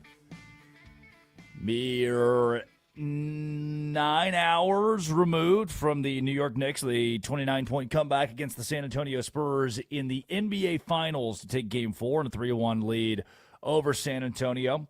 That happened. That was a thing that occurred. Just the greatest game in NBA Finals history. And you expect me to wake up today and talk about college football or football in general or things that aren't the greatest NBA Finals game in history. But yeah, I mean, there's still so much to get to, whether it's Patrick Mahomes' restructured deal or, oh, hey, hello, one of the great Stanley Cup Finals series of all time. I know that's a big statement. It's too big of a statement, but we need a couple more classic games before we get there. But it's tied 2 games apiece going back to Carolina. They're in Raleigh tonight, the Lenovo Center for Game 5. And I do believe, there's some false advertising on this late last week, I do believe it is the case that Josh Graham of Westwood One Sports will be in the house for that. Carolina is favored minus 162 on the money line. Tickets are as low as $700, which I shouldn't scoff at. I wasn't going to tell you this. No one tell Chris Sachi. But last night, this is a real story. Last night, Newark, and I was slated to land at 5 o'clock in Newark. And if I landed at 5 o'clock in Newark, I had gone back and forth with my agent, CAA. I'd gone back and forth a bit with Westwood One, and there was a non-zero chance, finger on the button, to attend Game 4 of the NBA Finals. Problem, issue, and so it's moot point now. No crying. The milk is spilt. It's on the floor. Zamboni.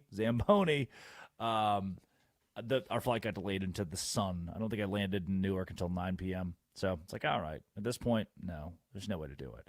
5 o'clock, though? Oh, you bet. I was looking at hotels. I live in hotels. Tear out the walls. Do we have that? Is that the song we play now?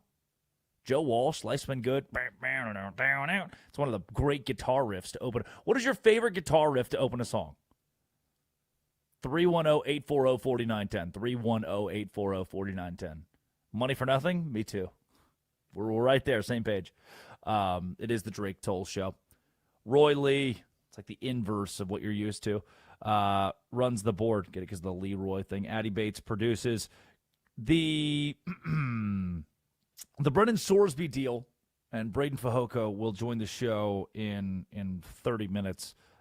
Former national champion at LSU, by the way, Braden Fajoko, will join the show to talk about this and how rampant sports betting is amongst college football players in their locker rooms. But I want to give you a quick little blurb on this because the story has started to develop thanks to not even a smattering at this point, of Big 12 athletic directors. No, they've all gotten together and said, hey, we're not playing Texas Tech. We don't want to.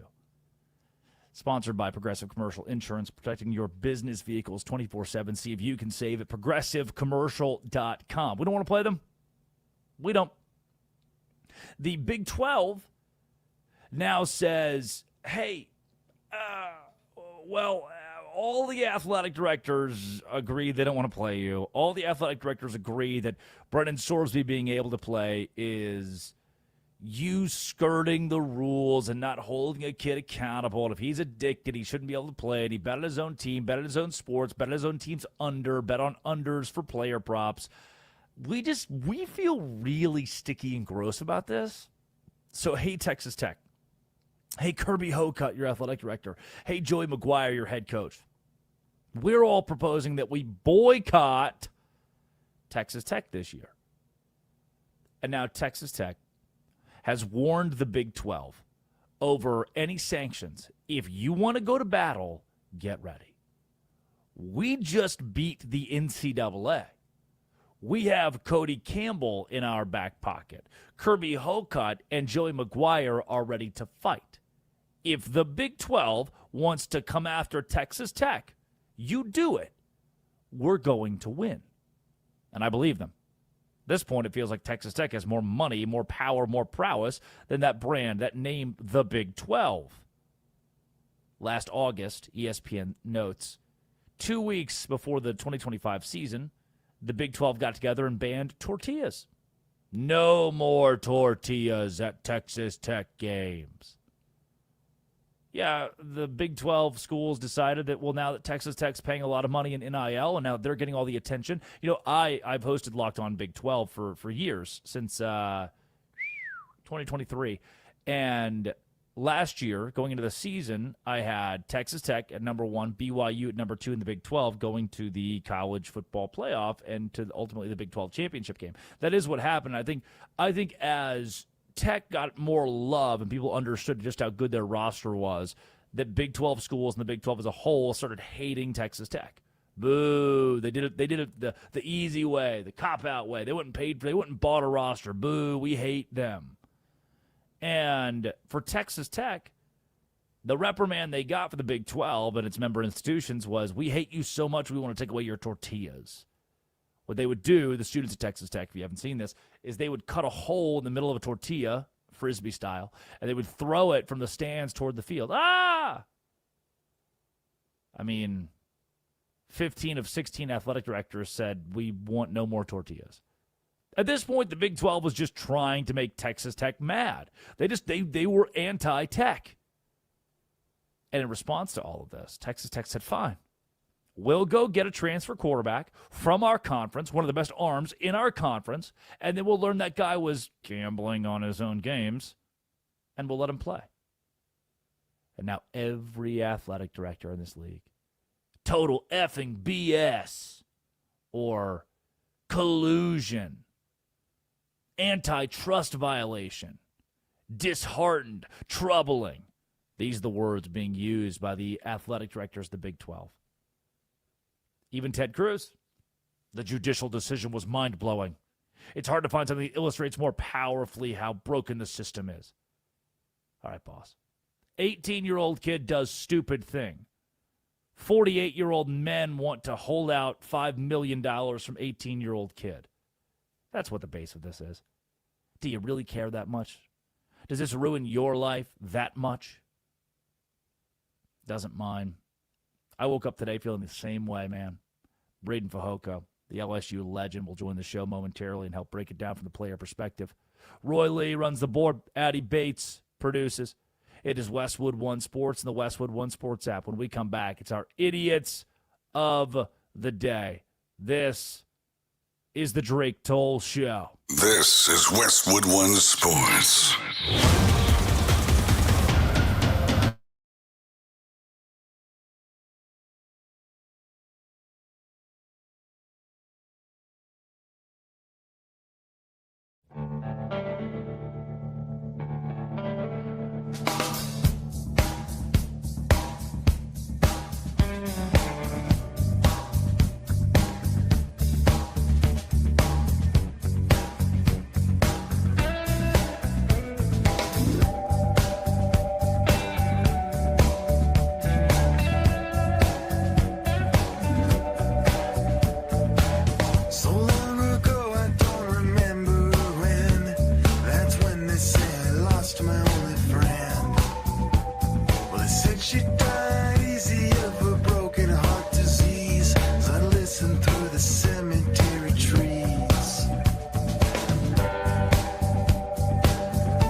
It is the Drake Toll Show.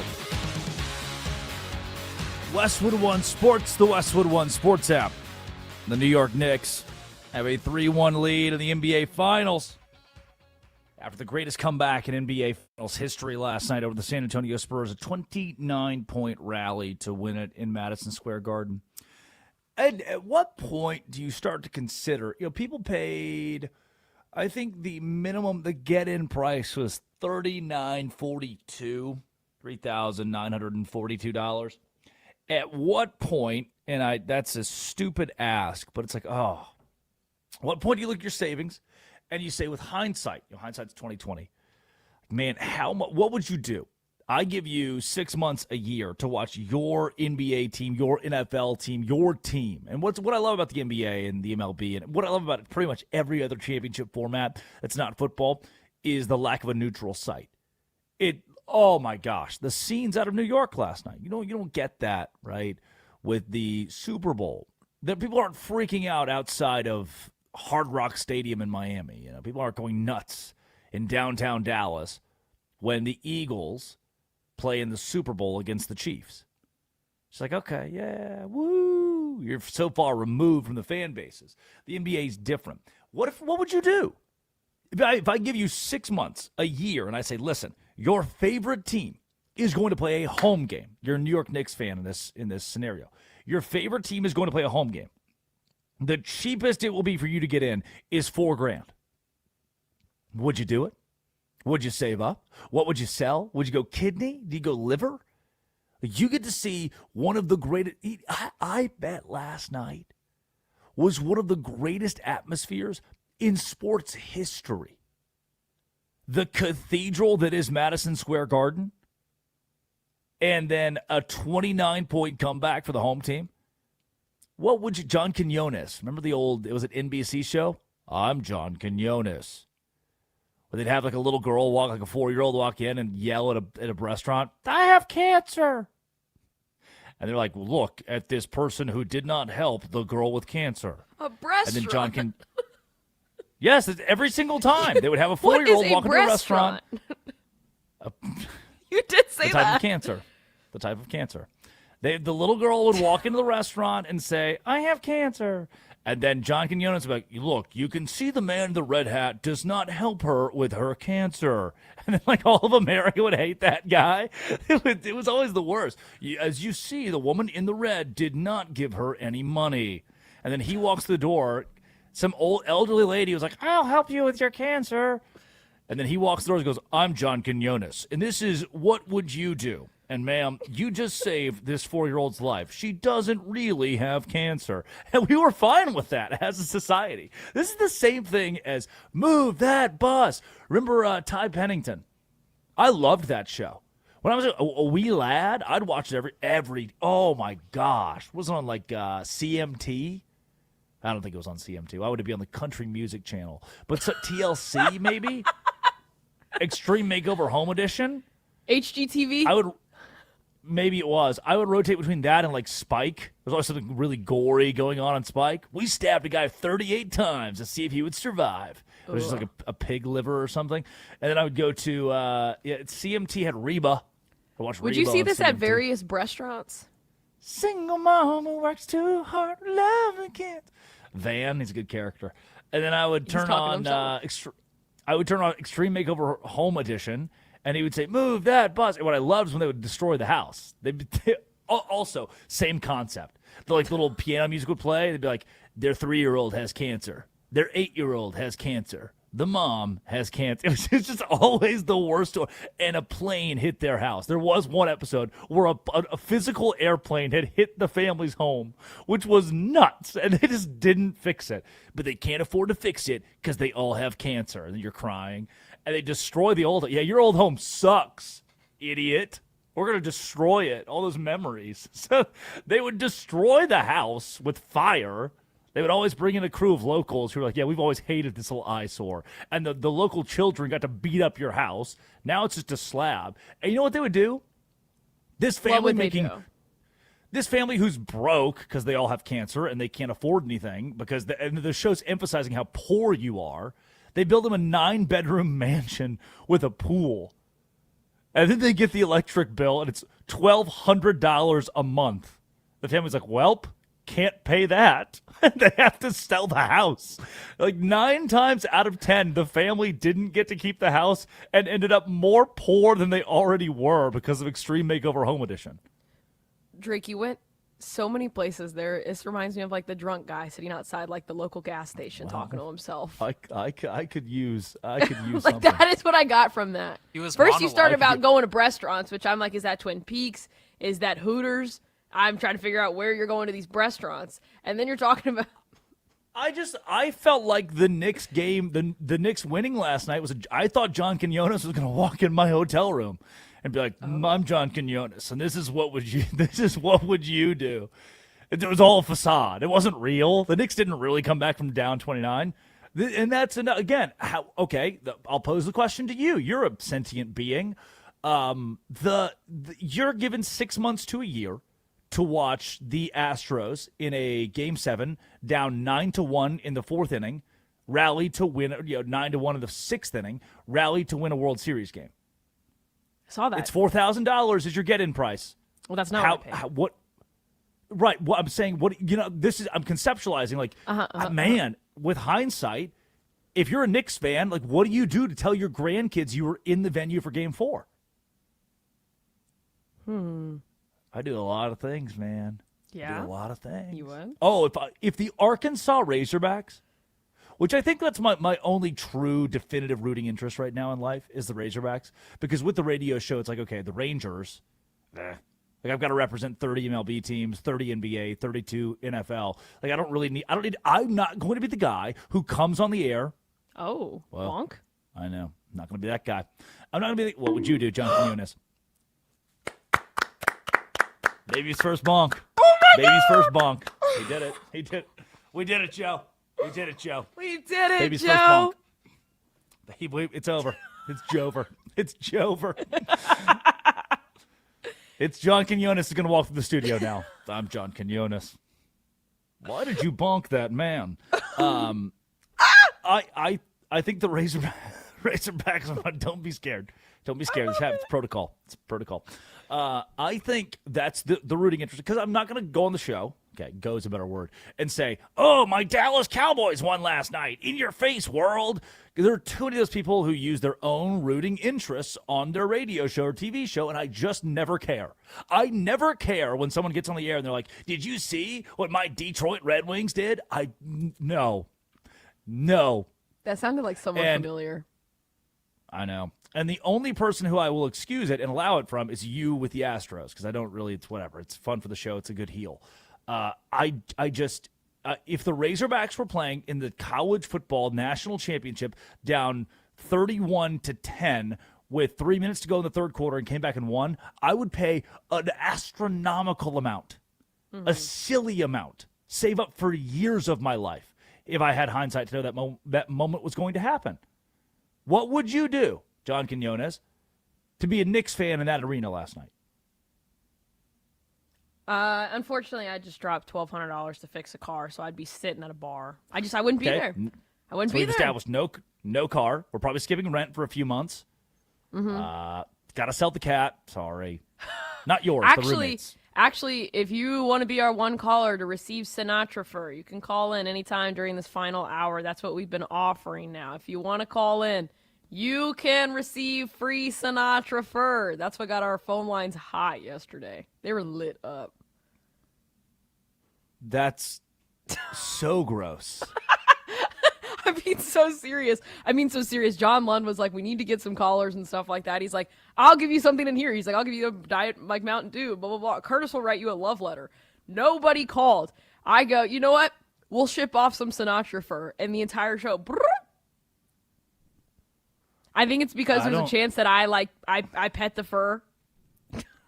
Think I like that at all. It's like some Sydney Sweeney bathwater stuff. I will. You would buy that. Well, yeah. All right. And next question. What would you do? That. All right. And I could sell my own bathwater. I won't sell my own bathwater. I wasn't expecting you to say that. Well, I mean, we're talking about Yeah, we're talking about cat hair. We're auctioning off cat hair on the show. Yeah, it's a real cat. It's not her bath water. It's not my bath water. Is this the cat's fur? Yeah, I'm just telling you, it was a joke yesterday. That is what people started calling for because there are sickos out there. There are sickos. The phone lines were hot because we offered up Sinatra fur. Keep a lock of hair in a pocket. Nice. The lock of hair is from Addie's cat. The cross is someone she has not met. The Black Crows. Yes. She talks to angels. Says she talks to angels. Ball knower. Now what? Ball knower. Yeah, Drake knows. It's time for our Idiot of the Day. Idiot of the Day. Our first idiot of the day is Deshaun Watson, who, remember that one time was accused of, diddling and whatnot with like double-digit amounts of females, allegedly. Says he's in a much better space today than he was when he first got to the Browns. Deshaun, take it away. Are you in a better place now than when you first arrived to Cleveland before the injury?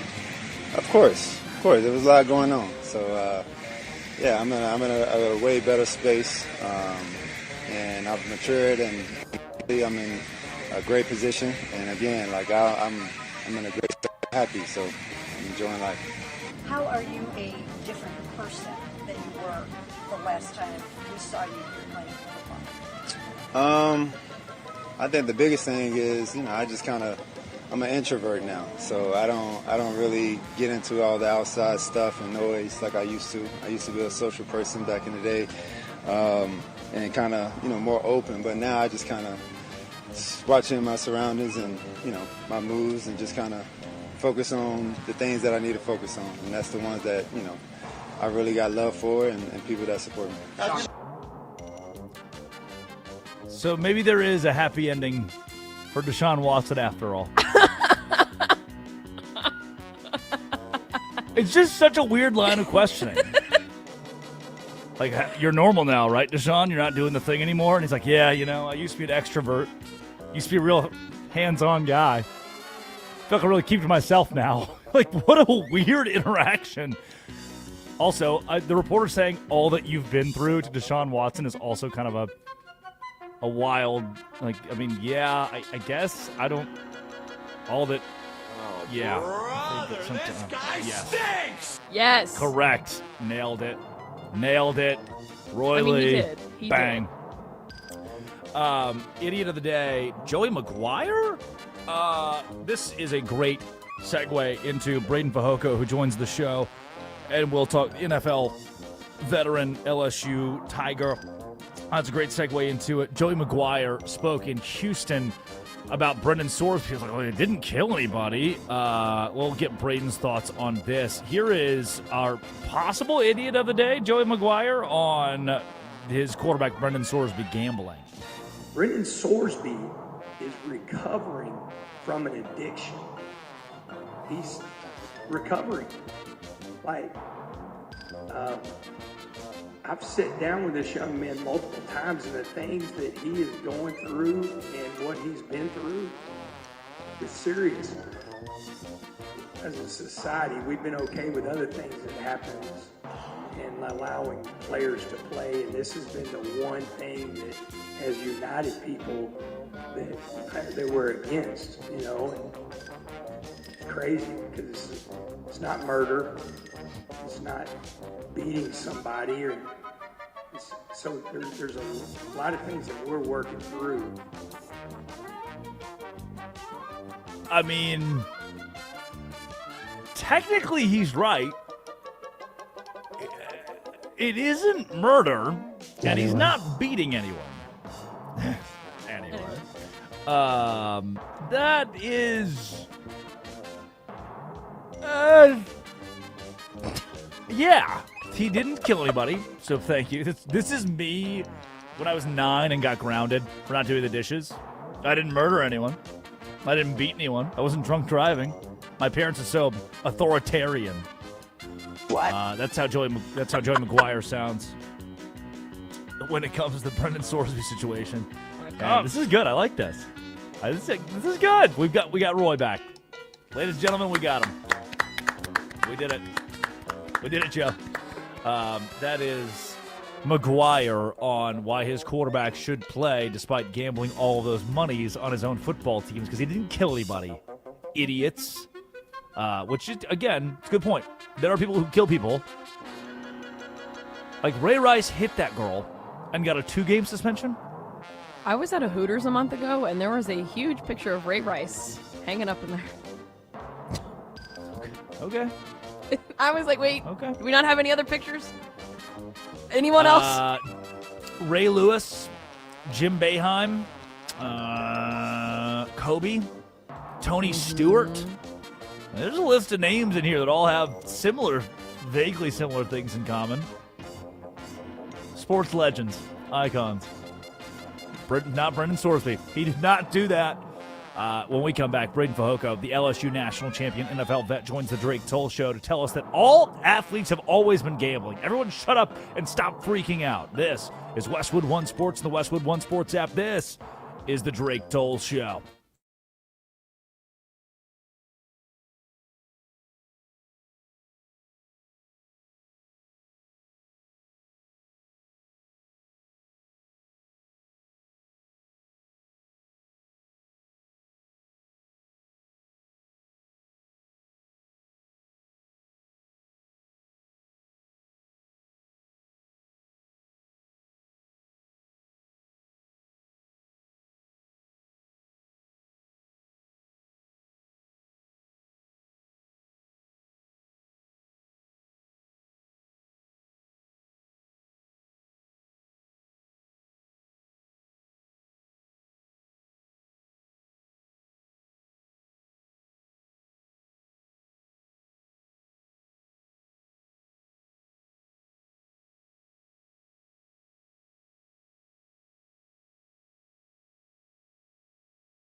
Listen as the wind blows from across the great divide.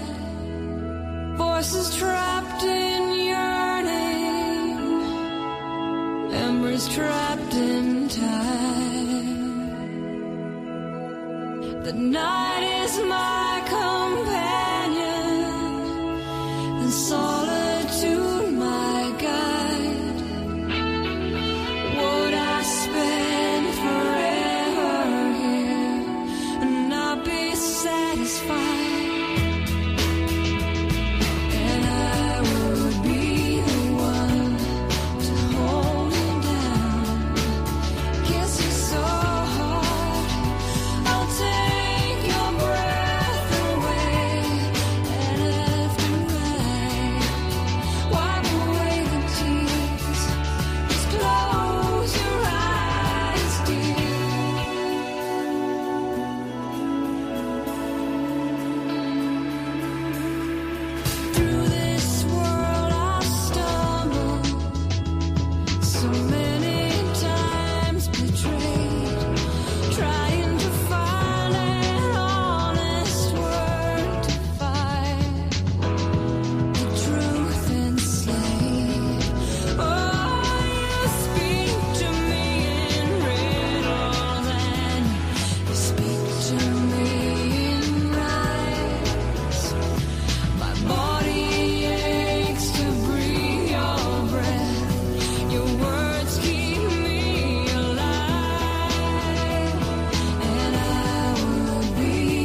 to the brain. It is the Drake Toll Show. Westwood One Sports, the Westwood One Sports app. Drake Toll with you from the Savannah Bananas organization. Locked on Big 12. Thank you for being with us from 6 Drake Toll Show on YouTube. I don't know. I felt like and that's where we take it right now, live to the YouTube stream, where it's just Addie Bates on TV. I feel like viewership goes up when it is just Addie on the screen. And so that's the PR play for the 8:20 hour. Why do you think that is? Do you think it's because I'm fun? I think it's because I'm hip. Did you? I guess I have promised transparency to our listeners forever and always. Is your mic fixed now? Did you notice? I did notice. How did that happen? So actually, got a new microphone and switched from input 2 to input 1 on the Comrex because input 2 does not work. So, but it is better. Oh, is that why everybody else who's foggy? Are they probably an input? Yeah, 2? it's whatever it is. Just switch over to the other one, and that fixes it. Oh, should I switch to input 2 and see what happens? No, because your internet and everything. Oh my gosh, yeah, that's Roy, good. That's that good, made Roy my Lee. day.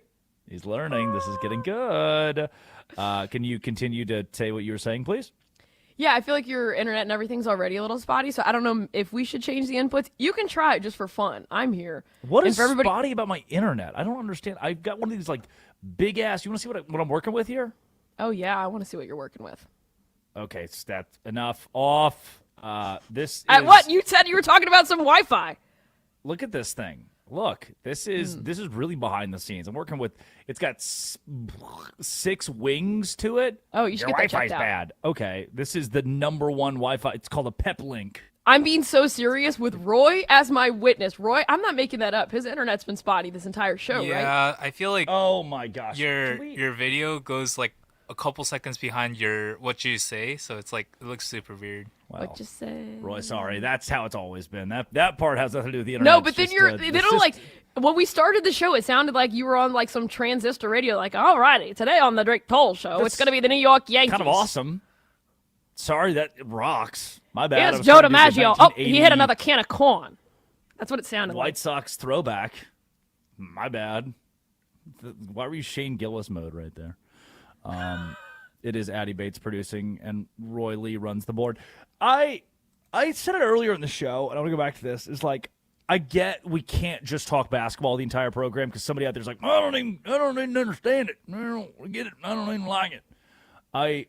But today is just a basketball day. Basketball.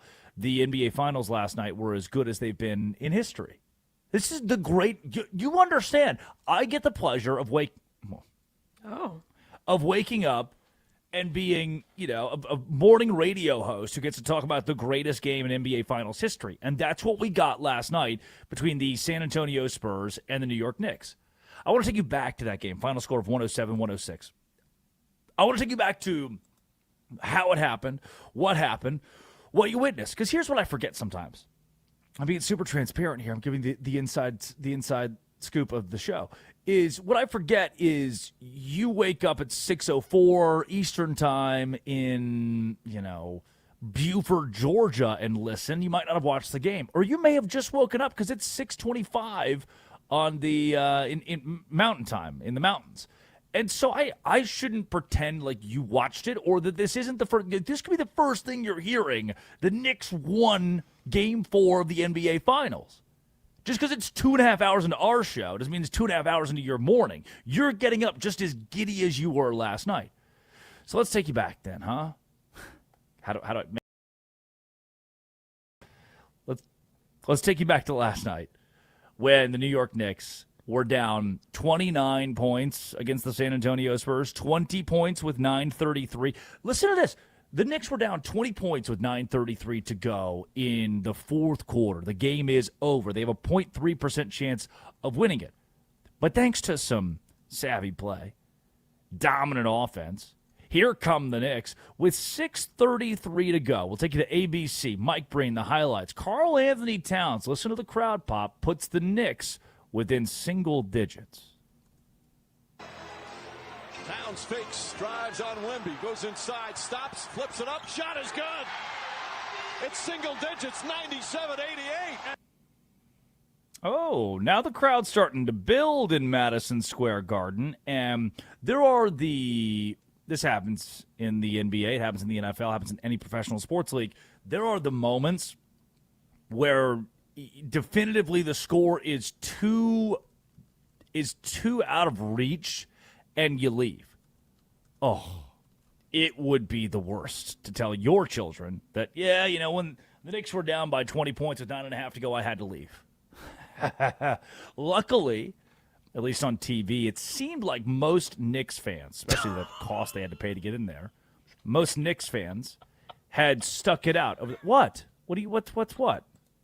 I'm sorry. I did not know my mic was on.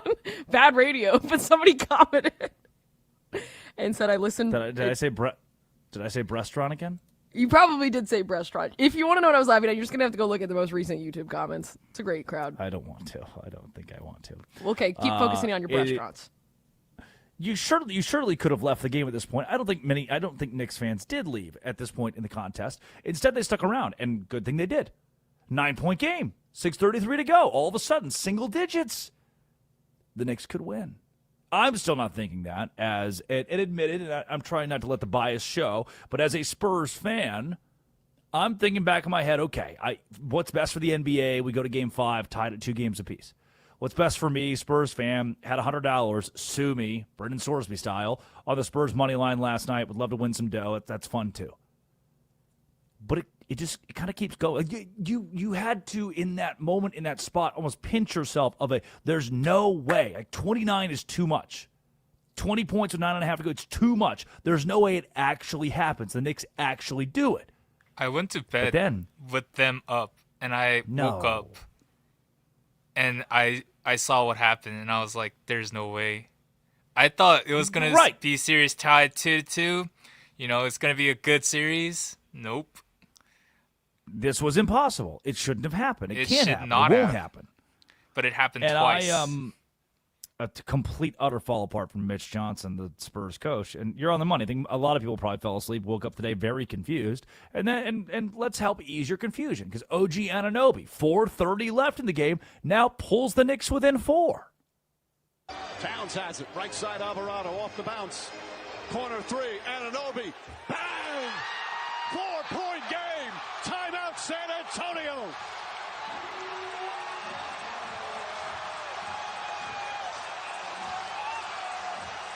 Bang. Y'all gonna make me lose my mind up in here. See, in any normal basketball game, you put that in a vacuum, and the Spurs lead the game by 4 against the Knicks on January 19th. With 4.5 minutes to go, anybody's game. Without the context of it once being a 29-point deficit, that's pretty normal. Oh, you're down by 4? It's anyone's game at that point. And then it's 104 to 101 when Jalen Brunson, under 2.5 minutes to go, pulls the Knicks within 1 point. Shot clock at 5. Brunson fires up a 3. Puts it in! 1-point game! This building is shaking right now! Yep. Now the Garden is alive. Now it's real. But it almost wasn't. The ensuing Spurs possession, De'Aaron Fox, who had a terrible, awful fourth quarter, just threw the ball away. And Josh Hart takes it on a fast break, effectively uncontested. Really, there was no contest here.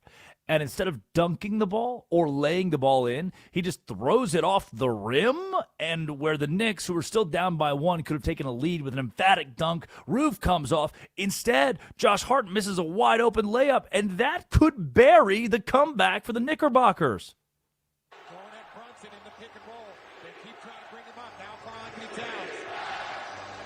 Fox throws it away. Josh Hart ahead of the pack, lays it up. Lost. Oh, he missed the layup. Yeah. He missed the layup. This wouldn't be the stupidest thing that someone would do in the game, by the way. later on, and I'll give you kind of allude to it. 13 seconds to go. Spurs up by 1. De'Aaron Fox on a breakaway. He could have just, I don't know, dribbled the ball out, gotten fouled, gone to the free throw line. He didn't. He decided not to. Idiot. That's moot. That's later, though. We're still at the point where the Knicks have given the ball back to the Spurs. In and a half to go. Just for San Antonio to come up empty. And on the ensuing Knicks possession, for the first time in the entire game, after once being down by 29 points, a minute and 22 remaining, the Knicks lead. Castle on him now. Brunson, stutter dribble, drives inside, goes up, floaters up. It's good! The Knicks take the lead with 1:22 remaining. The disbelief in Mike Breen's voice on ABC, palpable. Knicks lead. Just forgetting the Spurs to be on a fast break. De'Aaron Fox. De'Aaron, all you have to do, 13 seconds to go, is just dribble this thing out, get fouled, go to the free throw line. But no. Instead, Fox drives, misses a shot. It gives the Knicks the ball. They call timeout. 6 seconds left on the clock when Jalen Brunson decides to do something that I thought was pretty stupid, and that is just take a straightaway 36-foot three-pointer. I know you're Jalen Brunson, but 6 seconds to go, catch and shoot, bang, 36 feet. What if I can? I'm the hero. Brunson misses the shot heard round the world as OG Anunoby goes for a putback and nails the greatest single bucket in New York basketball history. Here's a Brunson miss into history. They might just go flat for Jalen Brunson, allow him to operate at the top, 101. Brunson gets it, fires up a three. Shot no good, the tip, it's gone! It's gone! It's gone! With 1.2 remaining, Knicks take the lead. OG Anunoby, and it's 107-106.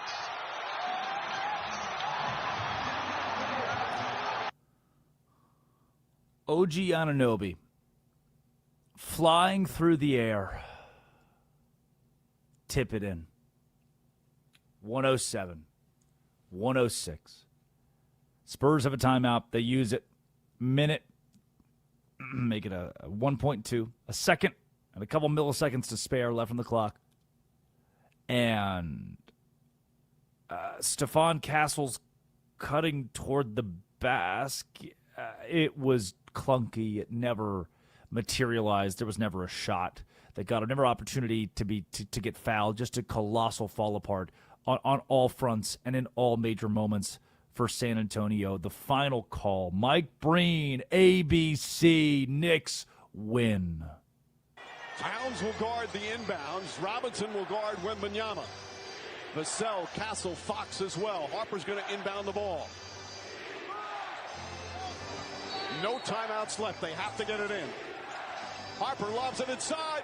Castle hasn't lost it. That's it. It's over. The greatest comeback in NBA playoff history. The Knicks pull off the miracle comeback and lead it 3-1. Now 1 win away from a title. Yeah. Because it's a good idea to have Dylan Harper inbound the ball to Stephon Castle. Hold on. It's the final possession.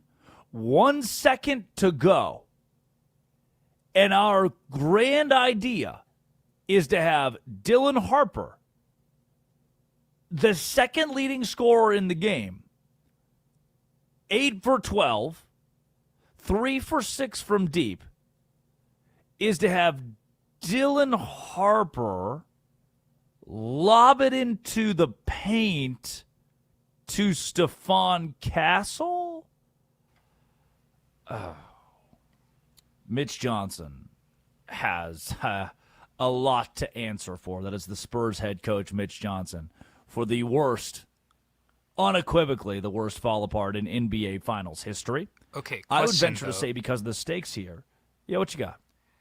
Do you think that these mistakes that the Spurs are making are because they are young and they don't know better and they learn from these experiences? Because this is only their second time, third time, in playoffs. Right. So the pushback that I would give is the Knicks haven't been to the NBA Finals either. It's like Karl Anthony Towns and Jalen Brunson both have playoff experience, but the idea that, and I think I've said this over the course of time, like the Spurs knocked off the Thunder. You beat the best team in basketball in 7. You win Game 7 on the road in Oklahoma City.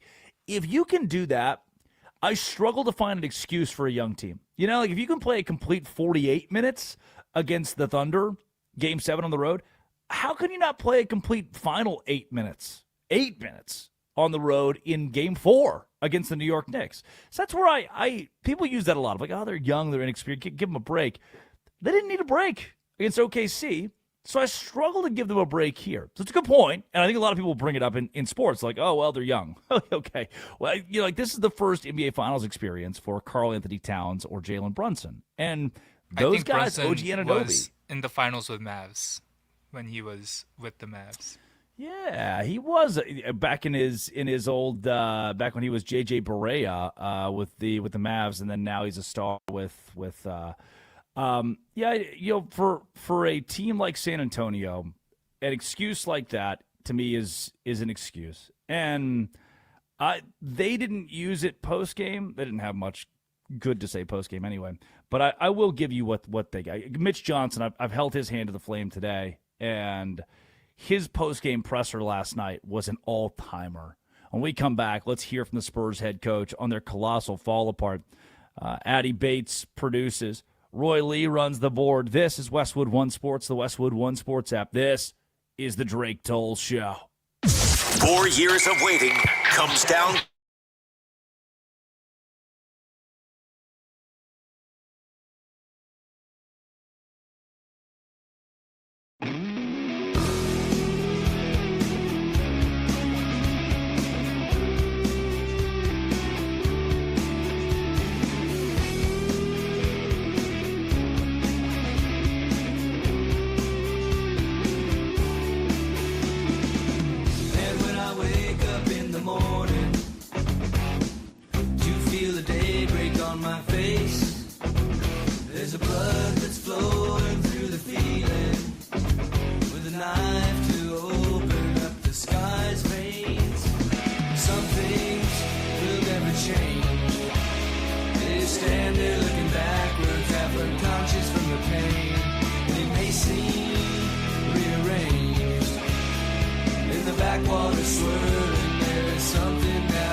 Stand there looking backwards, half unconscious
There's a blood that's flowing through the feeling, with a knife to open up the sky's veins. Some things will never change. They stand there looking backwards, half unconscious from the pain. They may seem rearranged in the backwater swirling. There's something that'll never change. And when I should have been done a long time, it laughs and says I find ways. Just when we're sheltered under paper, the rockets come at us sideways. Something will never change.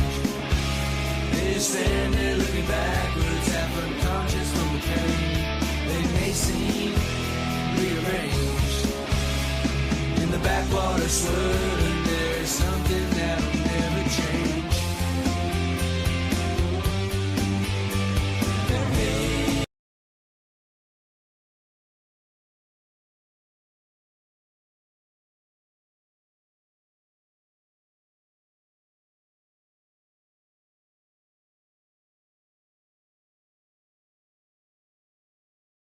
Rolling in the caddy with me.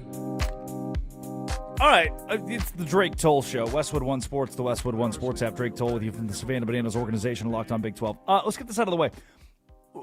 Roy, it's not you. I think it's the company. That little, that banana, like that little noise, okay? Yes, Addy, you know the one. The banana. Roy, you've been here long enough. You know the one. The little boom, boom, boom, boom that goes into the banana. When did that start happening? That little music. Is that Roy, or have we always done that? It's always been a thing.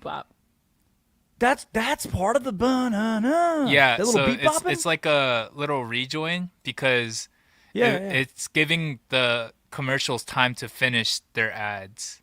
Right. Can you play that? Is there a way? Can I hear that again? Sure, I could find one for you. Yeah, I just the one that just did the little boom banana. I mean,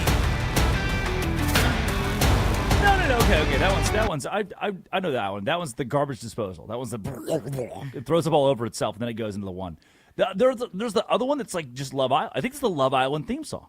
Yeah, I think they have different ones like generating. Oh. Yeah, I'm learning this for the first time.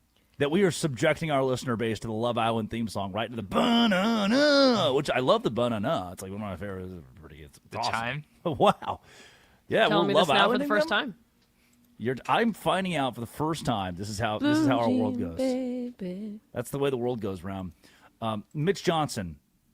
Again, I got hired under I was hired under the understanding of like, hey, here at Westwood One Sports, we can't call people names. I was like, yeah, you should. You know, it's like lazy radio hosting is to call somebody an idiot or to call someone a loser or to say that they're, a buffoon. I'm running out of words for the Spurs head coach, Mitch Johnson. He got to the podium last night after the Spurs' colossal loss to the New York Knicks, and it was so loud. The Garden was still celebrating. This is 12 minutes after the game. It was so loud that Mitch, just try to listen to what Mitch is saying. And even he kind of cracked a smile at one point at the podium because he couldn't focus. The Garden was still rocking. Okay, front row, all the way to the right, Tom. Mitch, Tom Orsborn, San Antonio Express News. The 30 points in the second half, what went wrong offensively in your mind? Obviously a few things to score 30 points in a half.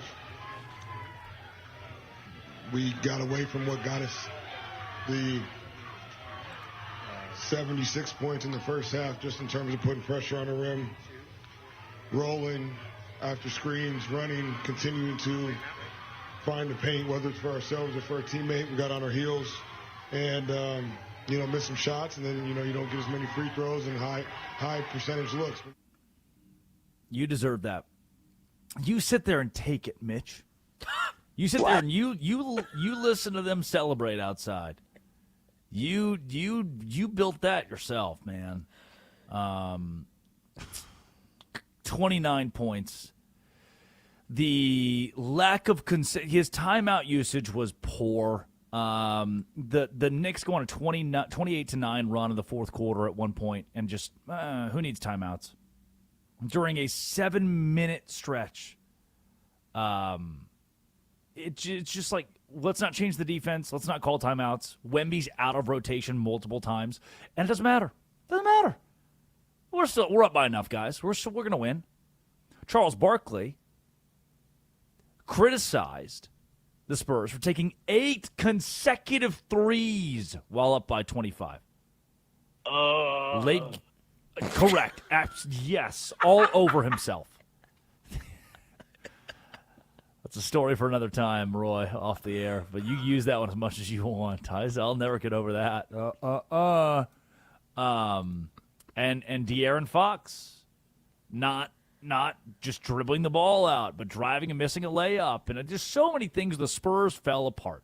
But it was that shot from OG Anunoby that was the true story for Knicks fans. OG on a miss from Jalen Brunson with 6 seconds to go, a putback, and with 1.2 left, the Knicks would take the final lead at 107-106. And OG met with the media postgame, and here is his excited, emotional, thrilling answer to his game-winning shot. You just hit the game-winning shot in an NBA Finals game in front of your home crowd. How does that feel? It feels cool. I mean, everyone's pretty excited. I'm excited too. We're all excited. We're enjoying it right now, but we're just focused on the next game now. Mr. Unlimited. It's just the most. Yeah, it was cool. Next question, please. This year, so I don't get fined. Mike Brown, the head coach of the Knicks, had a better answer to that same question, calling it the greatest shot in New York basketball history. Mike? Yeah, you mentioned what you said about OG, but also you were riding those guys right to the end, him and Jalen. I don't think Zat maybe at all. Just kind of to see what they were doing and probably exhausted for OG to make that play. Just kind of how exceptional is that? It's unbelievable. You know, the tip, how he had to control it and tip it in from. I mean, like I said, you know, that has to be the most iconic shot in the history of New York basketball. I mean, I'm not you guys. You guys know better than me. But it was just unbelievable. Jalen played the whole half. OG didn't. But we rode those guys, and they did a fantastic job of trying to play both ends of the floor, trying to play fast while trying to give it to us defensively. Interesting shot in New York basketball history. Control the tip. OG Anunoby, the tip. Control is it. in. The Knicks win 107-106. Big comeback. They're up 3-1 in the NBA Finals. It's time for Are You Smarter Than Drake Toll? Addie, lead the way. All righty, we got a good one for you this morning. We got Roy, and we got Drake. Can't use that voice. Can't use the voice. Fine, don't use the voice. Because the chat... You stink! I know. The chat already thinks that... you got to go back and look. The chat already thinks I'm something that I'm not. Okay? Okay? So, here's our first category. Roy, what is it? Random. I like Random. it. This was actually a trivia question 2 weeks ago. So, who wrote the famous poem, The Wasteland? Roy, you go first. You can guess. You got it, Shakespeare. Okay. Okay, Robert Frost. Oh, I love Robert Frost. I love that you said that. It's T.S. Eliot, though. Gross. Next question. What's the category? Movies. Movies. Which movie is this quote from? What's in the box? 7. Roy. Oh! It's 7, yeah. Point Roy! Point Roy! What's the next category? Music. This is really funny. We got all of the music. My team last night, got all the music ones correct, and the team next to us thought we were cheating because we were too young. But you'll know this one. What actor and comedian appeared in the video for Paul Simon's song, You Can Call Me Al? Ooh, notable bad guy, Roy. Who is it? Man walks down the street, he said, why am I talking? Chris Tucker. Chevy Chase. Okay, we're tied up. 1-1. We're tied up. 1 a notch. All right. What's the next category? History. All right. Who was Jimmy Carter's vice president?